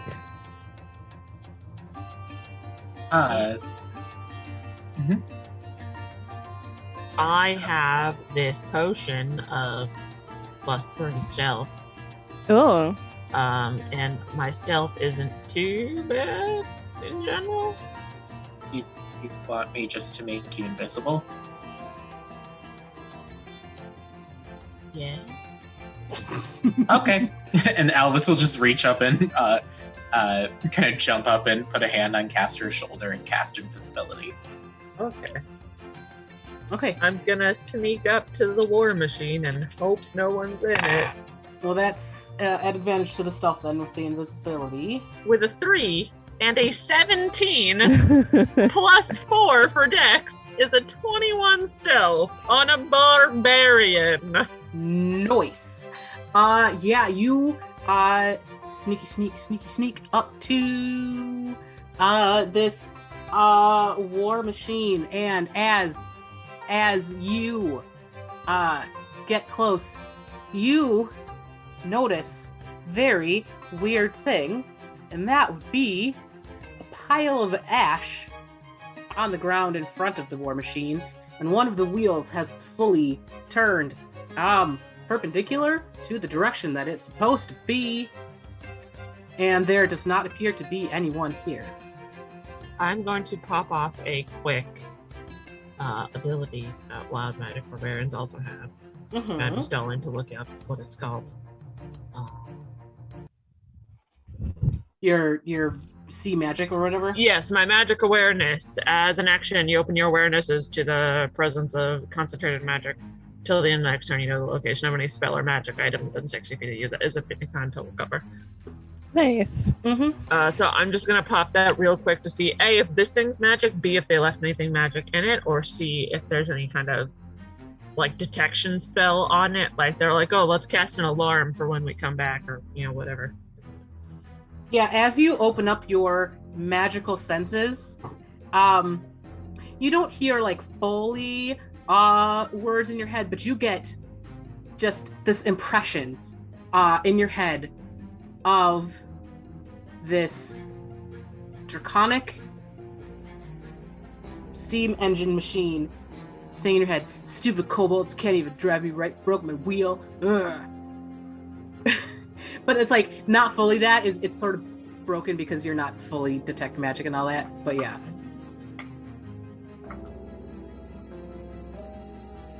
I'm gonna talk to the war machine. I'm getting a no from Merryweather, but I'm gonna talk to the war machine and hope it speaks common. I'm just imagining like Mary over there with her pipe and Albus with his tankard, and he's like, "Yeah," and Mary's like, "Hello." Great mechanism of unspeakable power. Do you speak common? You hear in your head again. It's very faint because Barbarian detect magic is not great, but it's definitely there. A almost finally someone recognizing my greatness feeling. Oh shit! I'm going. Can I drop invisibility, or do I have to? I think Albus would have to. All right, I'm gonna fucking sprint back to Elvis and grab him by the shoulders and shake him. You just see Elvis get picked up and is just hovering in the air and being like shook back and forth as like ale is spilling. He's like, not the drink, not the drink, not the drink, and he drops invisibility. It talks. What? The machine's alive. Put me down. Put me down. Put me down. Oh my god, it's so Elvis Mary. gets down and immediately runs over and it's like, hello. Mary's just like, pick me up next. Do you just say that? Do you say that out loud, Elvis? I think I would. You don't hear anything back. You'd need to do some sort of detect magic or detect thoughts or something to that effect. I will detect magic, and I have a feature Order of Scribes is that they have awakened spellbooks, and with ritual spells, when you cast a wizard spell as a ritual, you can use the spell's normal casting time rather than adding 10 minutes to it.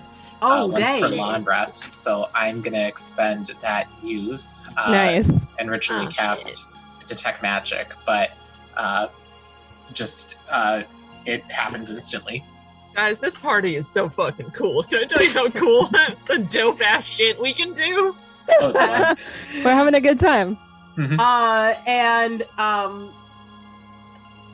Yeah, you hear in your head, small one. Large machine. Be nice to it! I am. He started it. Well, it started it. Can't we go over there? Oh, yeah. I'm already there. Just I toss Mary point. over my shoulder and I Just I jog over.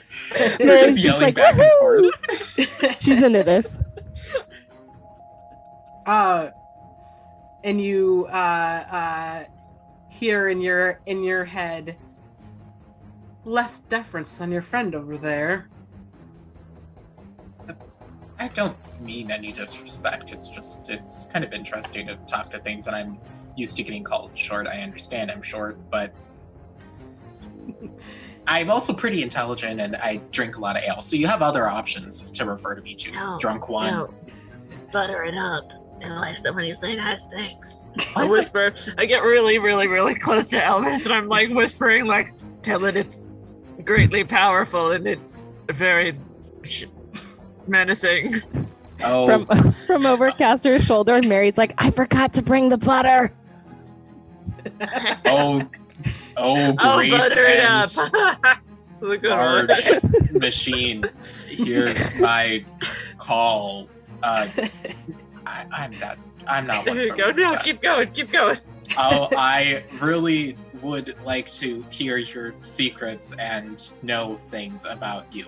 You seem very nice. And you Good hear start. in your head, better. What secrets are you looking for? Elvis assumes that he has to hold his hand up like this the entire time. Oh. We would like to... Did the kobolds use you to haul a small dwarven child? And you just hear scoffing in your head. Ugh, stupid kobolds don't even know how to drive my greatness. They broke my wheel. Would you like me to attempt to fix your wheel?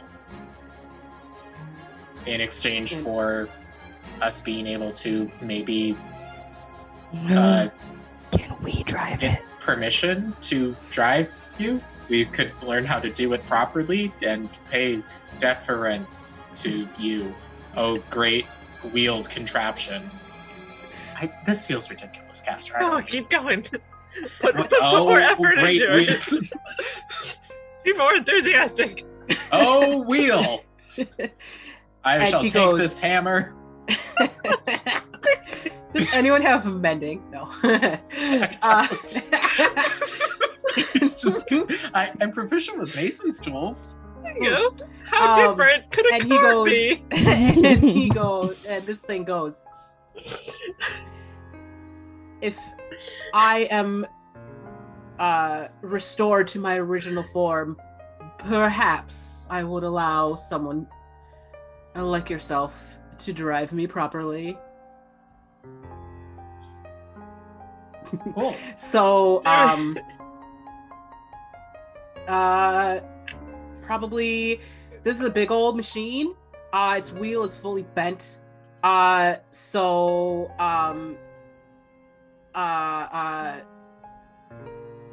D20 plus strength plus proficiency with Mason's tools. Could I attempt to help? You can be assist. So all right, I will assist. Advantage.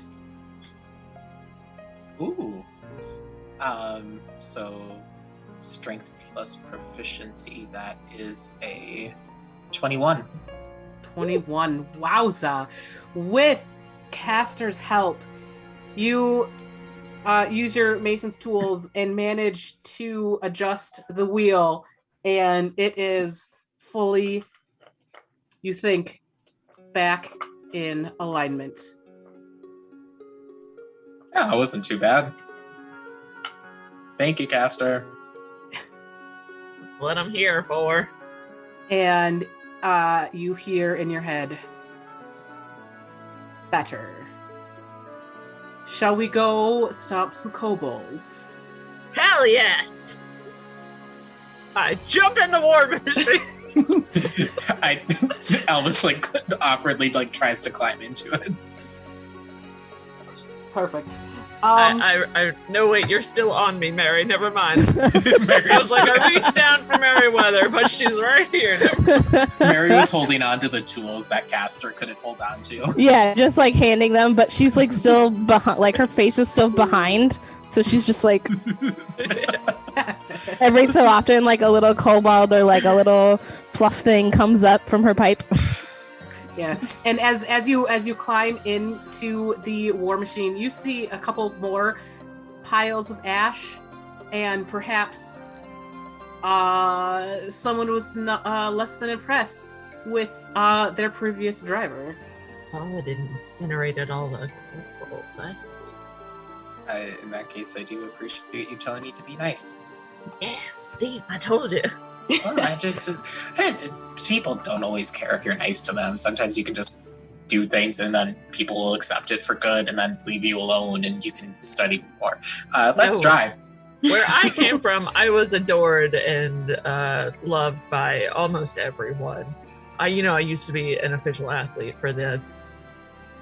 I'll find a clever name for the Olympics, but...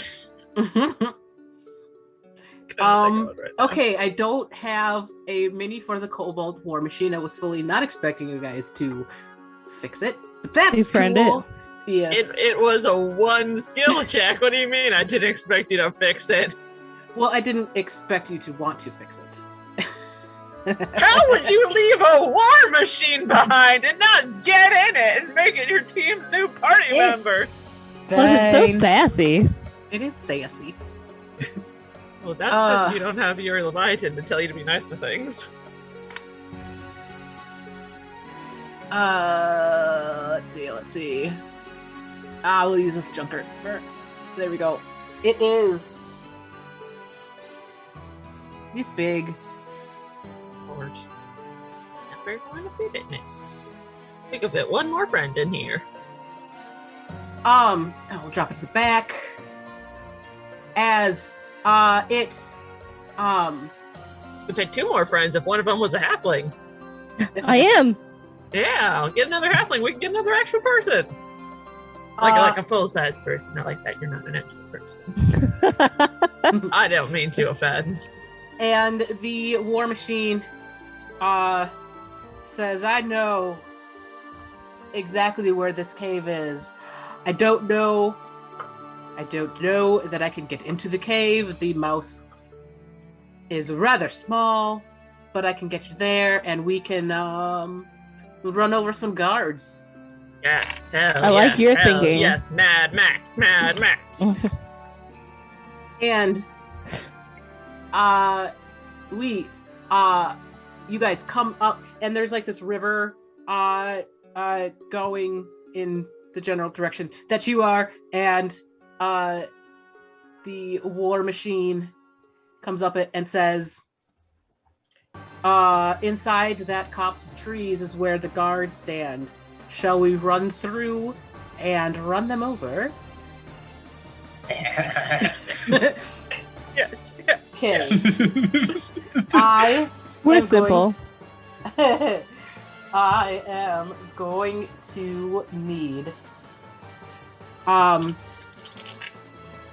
Who do you think is driving this thing? Yeah, I was gonna say, Yeah. I feel like we have someone who is proficient with land vehicles, so. Oh. Are you proficient with land vehicles? Because I most certainly am not. Caster should be because it's for the athletics. Oh. You get proficiency in land vehicles. I only know that because Moxie is so proficient in land vehicles, which should scare everyone. Wait, hold on. Moxie in the war We machine. need to have a conversation about this. We need to get our... Why the hell are athletes fucking proficient with war vehicles, like land vehicles? What I'm is gonna this? guess maybe like Chariots? chariots. Yeah, is my guess. But Chariots. Yeah, it doesn't say that. It just says land vehicles. So Sure am. I will drive the war machine. Elvis will Perfect. assist. Elvis will assist. I mean, Moxie's just in the back asking how she can augment the fire coming out of the mouth part. Oh, there is 100% like a flame turret on the top. That's where Moxie. I mean, I'm not Moxie. I'm Meg, Mary. you've done it again. You picked another character with an M name. Oh, all of mine, if I can help it, have M names. God. Jacob All- makes all of his with V's, you get all yours with M's. Oh my god. So Yes, I would like to run over the kobolds, please. the stream is not very deep; it's only like 2 feet. So he says the kobolds are over there in that copse of trees. Let's run them over and roll a d20 plus strength plus proficiency because it's a manual. Yes. 16 plus 7. Nice. You are fully able to drive. Oh, I'm on the M layer. Oh, dang it. Damn it, what? I changed what I'm listening to on Spotify just for this. That is so funny. Oh my you- gosh. You drive it through, and this copse of trees, like with that 23, you somehow find this button that puts out the buzzsaws, right? And the trees are just like, and you come through and drive over all of these. This guy up here. What kind is that? I don't remember what kind that is. It is not a normal one, I don't think. What did I say that? Kobold. Oh no, it is. It is a soul. It is a soul. Yeah. Roll vehicle damage, which is going to be 10d6 plus 10 plus. What? Oh, I'm sorry. I don't have that many D6 out. I wasn't ready for 10 D6. I got 2 for you. I can roll. I got Yeah, 5. okay. We're gonna do the thing you do on real Dungeons and Dragons when you're at a table and people are like, I've got 6. Is this fair? I've got 4 D6. All right. Okay, I'll roll 4, or you roll 4, and Meg rolls 2. All right. I've got Yeah, a 6, a 3, a 3, and a 3. So I got a 15, 3 and a 2. 20.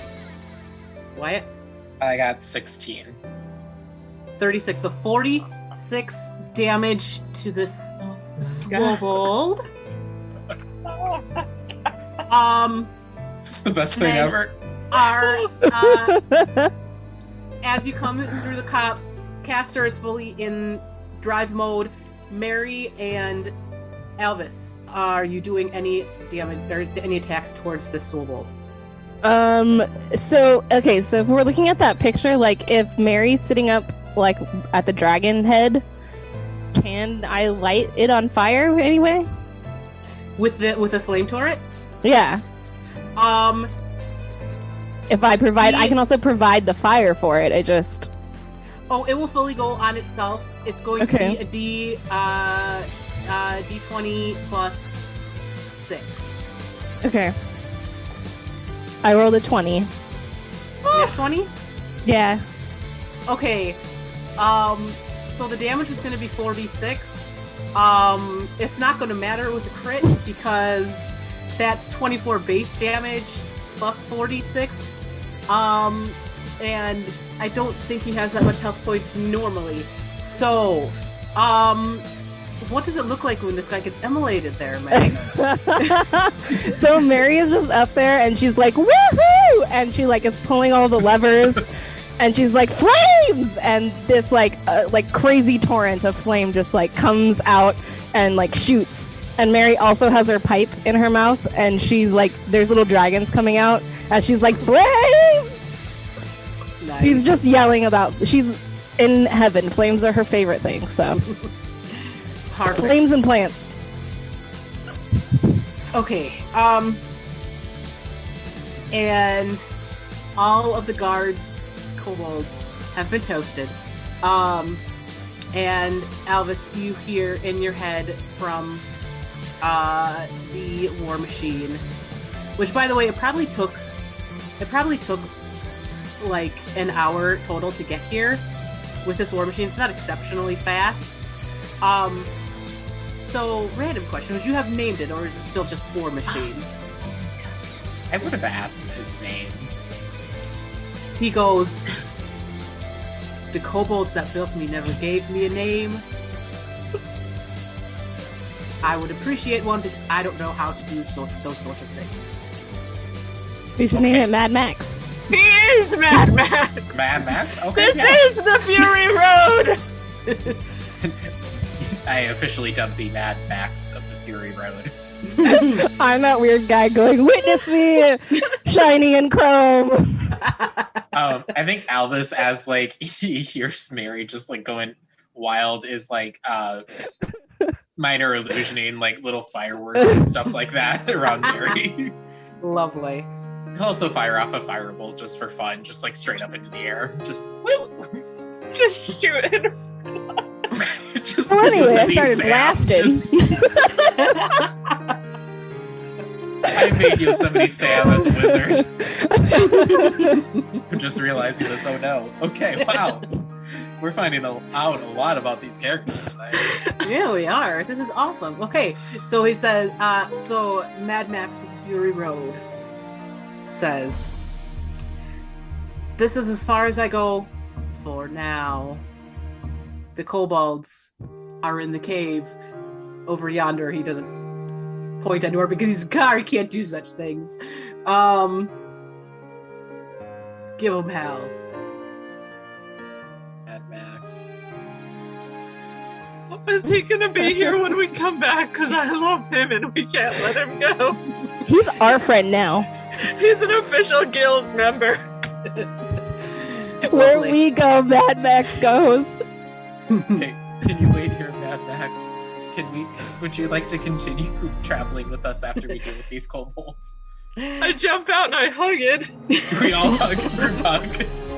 Mary's still up on the dragon part, hugging it from the top. You hear, I am unable to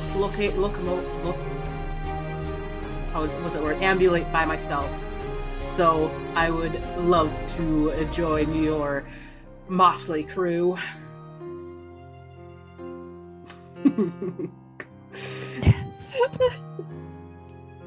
And this is the proudest achievement of my life. We've Elvis gone has mad like tears with on his power. eyes. It's like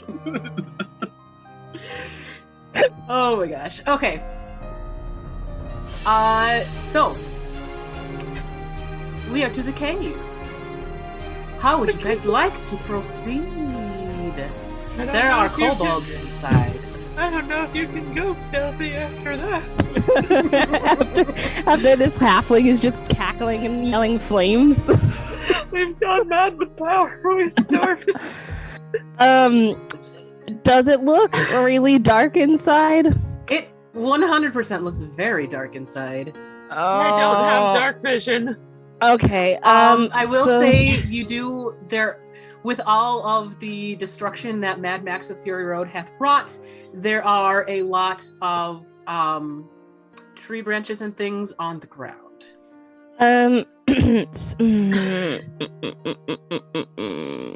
Why isn't this a ritual?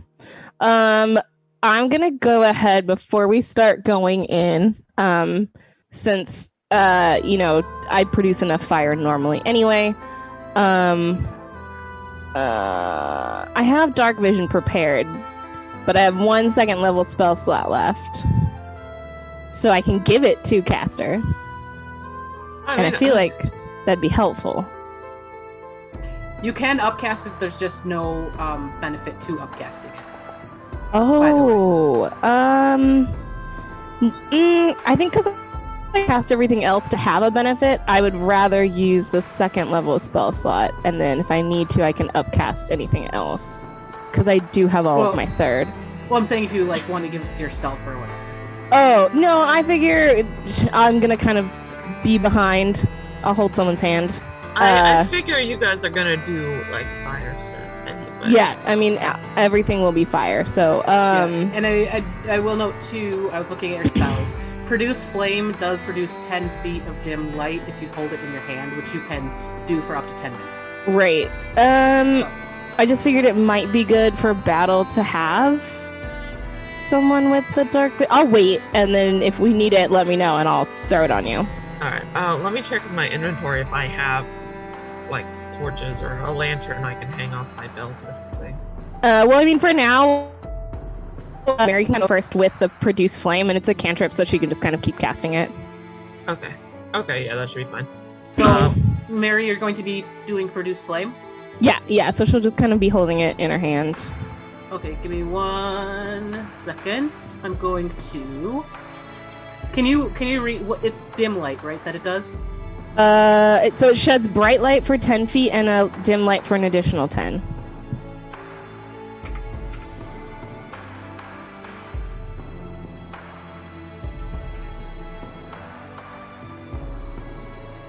Okay.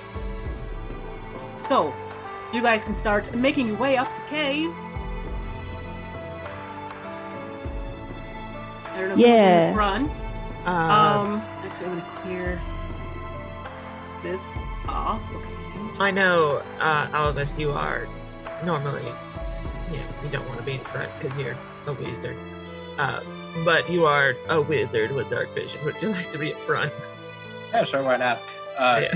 Alvis takes another swig and he walks a little bit just for fun. He'll stumble just a second and right himself and be like, I'm underground, I'm a dwarf, I can do this. And he'll walk into the cave. That seems like he's a natural. Okie dokie. Do you have access to move your guys? Yes. Yeah. Move my guys closer to find the cave. So, yep, the cave entrance is up here.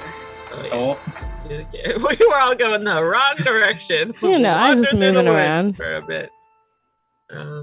Yeah. So the as you walk in, the stream to the left is about 2 feet deep.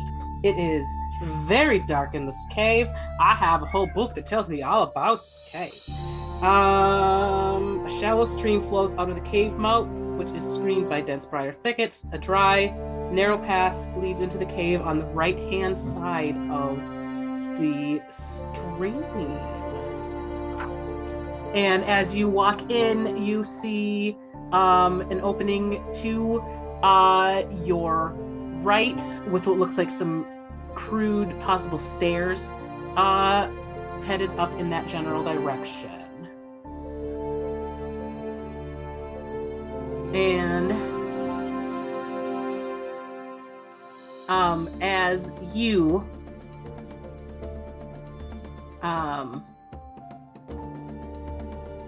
want to move up one more square, Wyatt?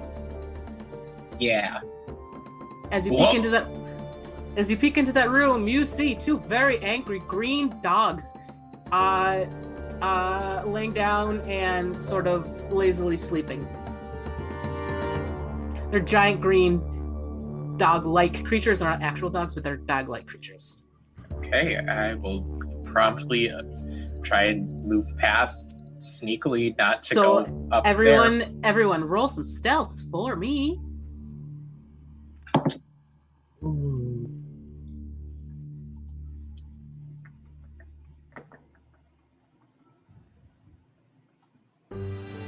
It's What'd you get? 18. 18, okay. For Mary?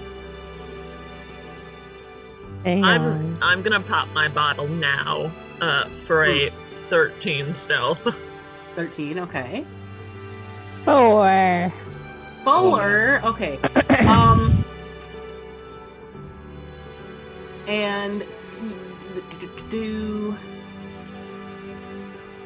you haven't casted Dark Vision yet, correct? No, Okay. but I'm holding the like flame. Okay. I have it on. I'm not 100% sure if it's working properly or not, but we will find out. Okay. So, my little puppies are in the book as well. They're right here, and they have...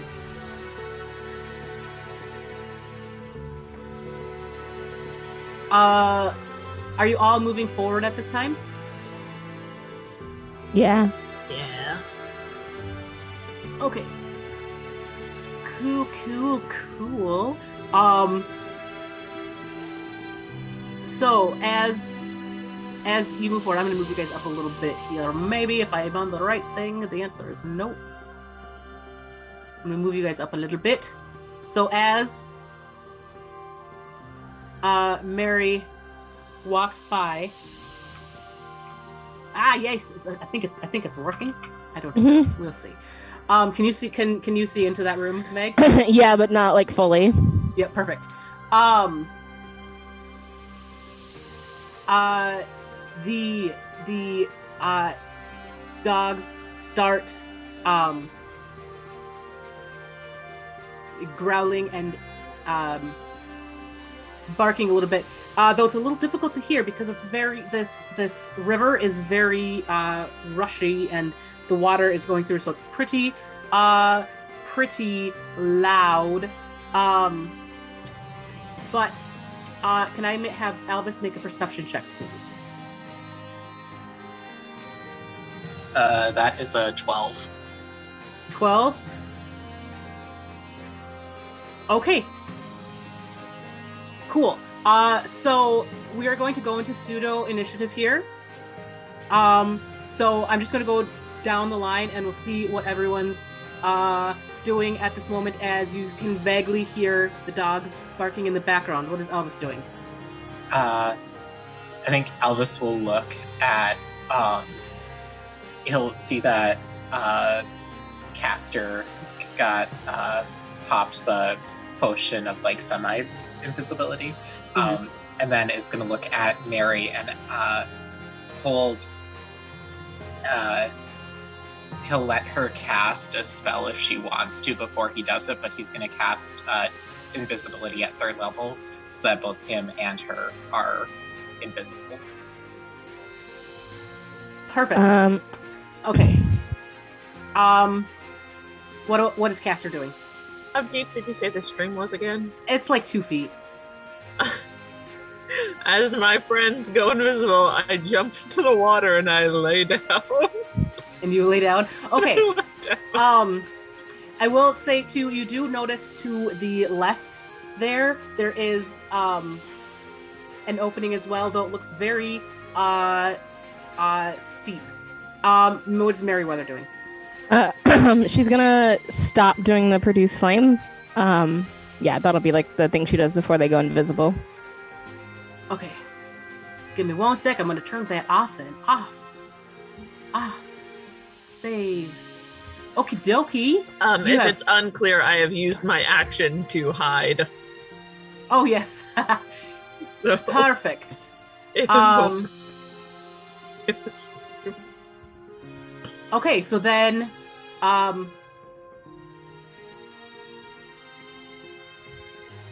Alice, roll one more perception check for me. That's a little bit better. That's 16. 16. Okay. You hear in Draconic, release it. Uh-oh. Now it's your turn. Okay, release it. Elvis is going to, since he's invisible, he's gonna, I think, start moving up. So he has a speed of 25 feet. I think he'll try and actually go up the steep path, at least to get out of the way of like whatever the green dogs are. Okay, give me a... Where's the thing in this book? It is a thing. So you moved 5, 10. 10 feet so far. Yep. So moving up this thing is difficult terrain. As you get to it, give me an investigation check as you're getting ready to climb up it.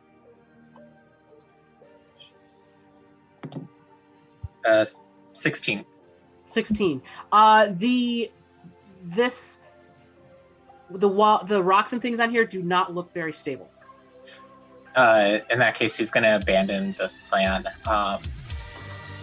He'll move another, so that's 15, 20, and then 25 to kind of get...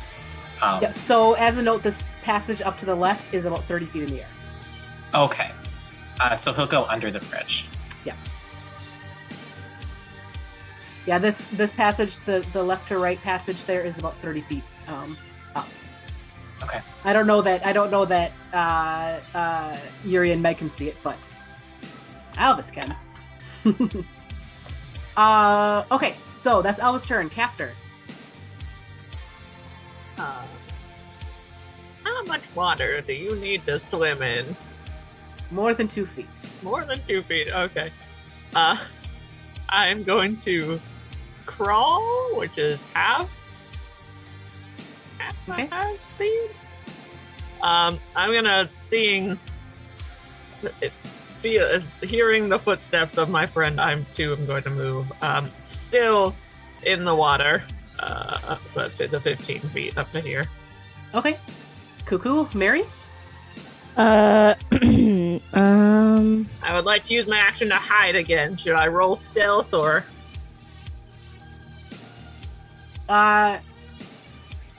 Yes. That's a 13 plus 7, which is a modified 20. Okie dokie. Mary. Mary is also going to kind of just come into the water. Mm-hmm. And I guess kind of like follow it up. Kind of, hearing some of the splashing or like, the movement, I guess. And it's kind of assuming that her friends would keep going in, so.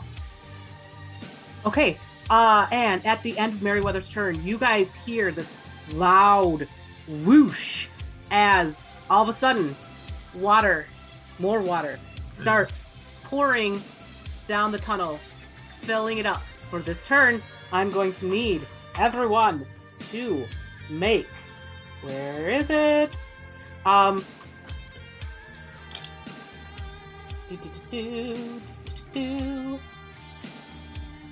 Sorry, gotta look at the thing say.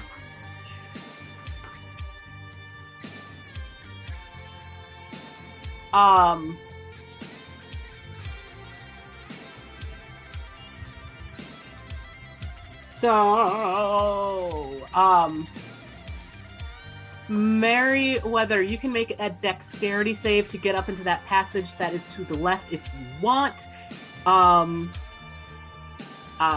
Caster and Elvis, I need a strength saving throw. If you don't want to try to get up into that passage, Mary, it is a dex save, or is a strength save as well, to hold on to not be washed away with this rush of water. That's a 14 plus 7. Okay. 21. Elvis? 4. 4. As this rush of water comes, Elvis, you are blown back.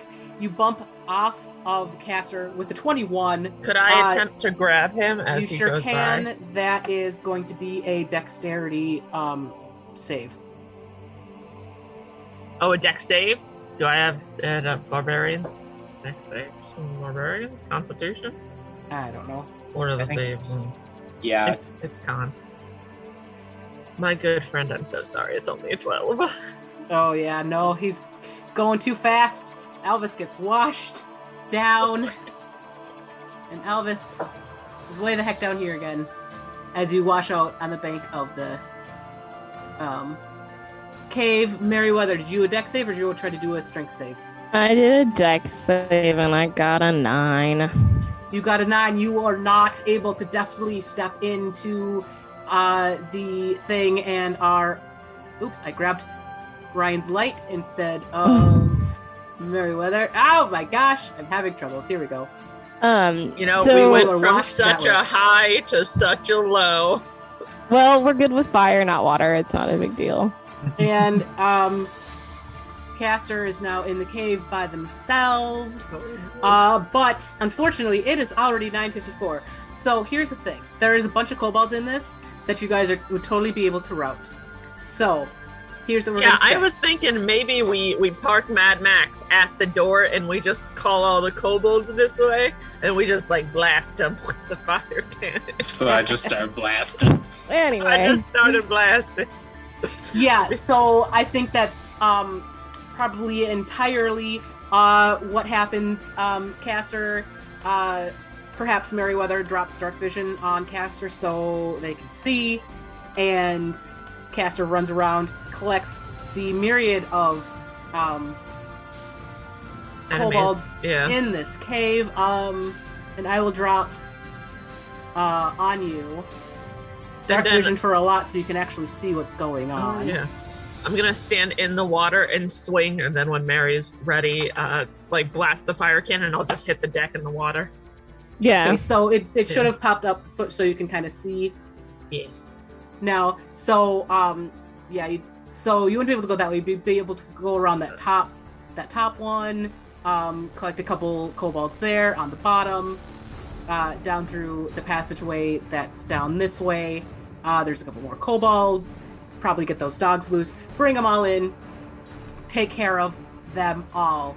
I've got my sword holster and I'm just dashing through this, and I whistle every time I see an enemy and I wave at them and then I run off. Mm-hmm. And then if you go up, if you go back up here and go across the bridge, there's more kobolds on the other side, which you could get. There is. They're all in the GM layer, so I'm not going to pull them all out because that's annoying. Oh, okay. I'm just exploring the cavern to look see what it looks like. Yeah, but if you go up around this way, here I'm going to drag you there. You'd see a few more down here. You'd also see what appears to be the king kobold, who does not appear to take the bait. But as you come back down here, and this essentially turns into a slide, as more than 100 pounds of weight on it causes it to shale off and fall to the river. But you have you're getting chased around by and you see the Benny Hill music going with the kobolds. Yeah. As they all come out, as they're all coming towards us, can I yell for Caster to jump or just kind of get out of the water for a second and do shape water and just freeze them all in the water at the entrance? Oh yeah, I do some sick parkour. I jump off the wall closer to the water and I flip over to the other side. 100%.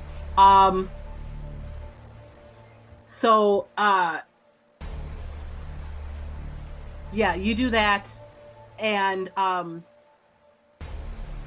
eventually, after all of them are dead, the king kobold comes, and he's got this little 6-year-old dwarven child kind of under his arm. I assume you're looking for this in Draconic. Give us the girl! I don't know what you said. Elvis will translate, and he says, yes, that would be who we are looking for. Your forces are destroyed. Also, your forces are destroyed, and I have a giant fire cannon aimed at you. Yeah, Mad Max doesn't like you. Yeah, you guys are really mean to Mad Max. That's super rude. And then Mary is also but she's trying to speak Draconic, but it's definitely not. It's just her growling. I think that's very rude. I don't want to be culturally insensitive to to our enemies. He says, Crying. "Let me live, or the girl will die as well." That's a choice you gotta make, bud. That's on you. Okay, so while all this is happening, can I summon, have summoned my wildfire spirit, which is tiny, to have it kind of go over there, and as he's talking, could he, kind of, as long as he's within 5 feet, it's just a cute little, she would have made it something cute, like a bunny or something, so the little girl would have, maybe picked it up, and then she could teleport her out, or to us, 15 feet. That is amazing. Yes, you can 100% do that. Yay! Albus will kind of wait and watch all this happen as he's going back and forth with the kid, and then as soon as the kid teleports, he slams the button and just fire cannon. And the Kobold King has been toasted, and this little girl that you now have in your company, she's very docile, and she's kind of tied up a little bit, and as you untie her, she kind of stretches out weird, but it's just very quiet, kind of staring at you with puppy dog eyes. Okay. We're heroes. You can trust us. We're really great. Do not be afraid of Mad Max, our very large metal fire-breathing friend. He's with us. Instrumental in this rescue mission. Mary would cast Good Berry and give her some berries. Are you hungry? She kind of looks at it and kind of and takes it and takes a little nibble, and then just kind of home. I run back over to Mad Max because I would have left it. I grab the gigantic stuffed animal that I had won, and I walk back over. I drop it on top of her. I'm like, there you go. And she's just like, blah. I think Albus would help kind of scoop her up and the giant bunny and carry them back over, and would be talking to her in Dwarvish and actually just being kind of generally trying to calm her down or tell her to get her back to her mom. We all hop in Mad Max and we head out. Yeah, Mary she's very quiet the whole time, not really saying much, kind of stretching out like she'd been bound for a while and that kind of thing. And yeah, you guys make it home. Mayor Lightbraid is exceptionally happy that her daughter has made it home safe and sound thanks to the Breakfast Brigade. Hey. Now with a food truck. Now with a food truck. Oh my goodness. And that is the end of this adventure. Amazing. Good job, We did it. Wonderful. Yeah. Excellent. That was so good. So much fun. I'm so glad that we saved the day once again. We really did. Just the Powerpuff outro, but it's it's Castor in the middle, and then the other two just smoking/drinking, chilling. Perfect. Great role models. The day was saved thanks to Mad Max of the Mystery Room. He's got the hearts coming from around him. It's perfect. Oh my god, that's amazing. Okay, well, that is all we have for this evening. We do have a few announcements to go through. First, World's Greatest Dungeon should be back on Wednesday at 7:30, barring more computer and car trouble. Team Green is going into the final arc. We're on a beach or something. I don't even know. It's crazy. And we're level 9, which is also crazy. So that should be fun. 7:30 on Wednesdays. After the Fall, second episode. Friday, 7:30. If you missed the first episode, don't worry. It is on YouTube, as well as the character creation session, as well as every single episode of Dungeon Sphere. Also, up to episode 9 of World's Greatest Dungeon. We're just a little behind on that one because tech issues, blah, blah, blah. They're coming, I promise. Let's see. Did that. Yeah, big come watch after the fall, guys. It is super, super fun. It is so fun. So good. Big announcement. Our resident creative, Hannah, will be running a honey heist as seen on Critical Role. And literally everything else. Everyone has played Honey Heist. It's about time we did it too. Yes, and that game will be on August 2nd. So mark your calendars. Put it in your phone. Don't forget. You don't want to miss it. It's going to be great. Lastly, maybe? No, second to last. We are having a giveaway soon-ish. We are very close to 100 followers on our subscribers on YouTube. And once we do that, we get special things and such, including a giveaway. So follow there. Follow on Twitter. Follow on Facebook. That's great time to be apprised of all giveaways and whatnot. Next week, come back right here, 4 p.m. with resident creative Hannah for painting something. I don't know. I think Whirligig is done. So maybe something new. I'm not sure. I have a home game that I run during a little bit more paint, so I can't actually listen. I just have it on so I can mod the channel. So I don't know what's actually going on. And then back here again at 7 p.m. for Dungeon Sphere. Yeah, Team Reaper has finally made it. Yeah, finally level 6, and Team Reaper is going to get some awesome new abilities. So come check out all the cool new stuff we can do. It's going to be great. We're going to have a training montage. Nori can fly. I can run even faster now.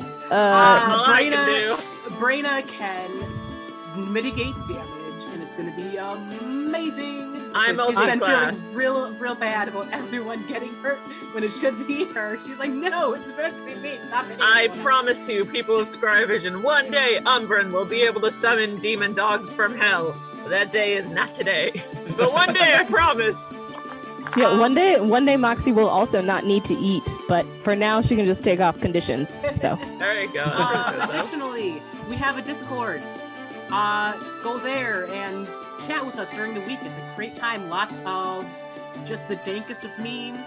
We've got a brand new channel on the Discord. If you like animals, come see our animals. So we've got pets. You can share your animals. Yeah, and you can tell us about your animals. Yes, so many animals. So we got that. I think that's just about everything. Does anyone have personal announcements that they would like to make? No? Okay, I have my per usual. I stream on my own channel, twitch.tv/Braina, with World of Warcraft, with Diablo, with Pokemon Snap, and with Session Prep. I didn't Session Prep this one because I didn't want to spoil all y'all guys. But my home game, I Session Prep, and I do character work for Braina mostly. So follow me there as well. Okay, I think that's everything. So thank you everyone for watching. We greatly appreciate you. Hit that follow, hit that subscribe if you're so inclined. We would love that as well. Thank you so much for watching. We greatly appreciate you. We'll see you next time. Bye. Bye.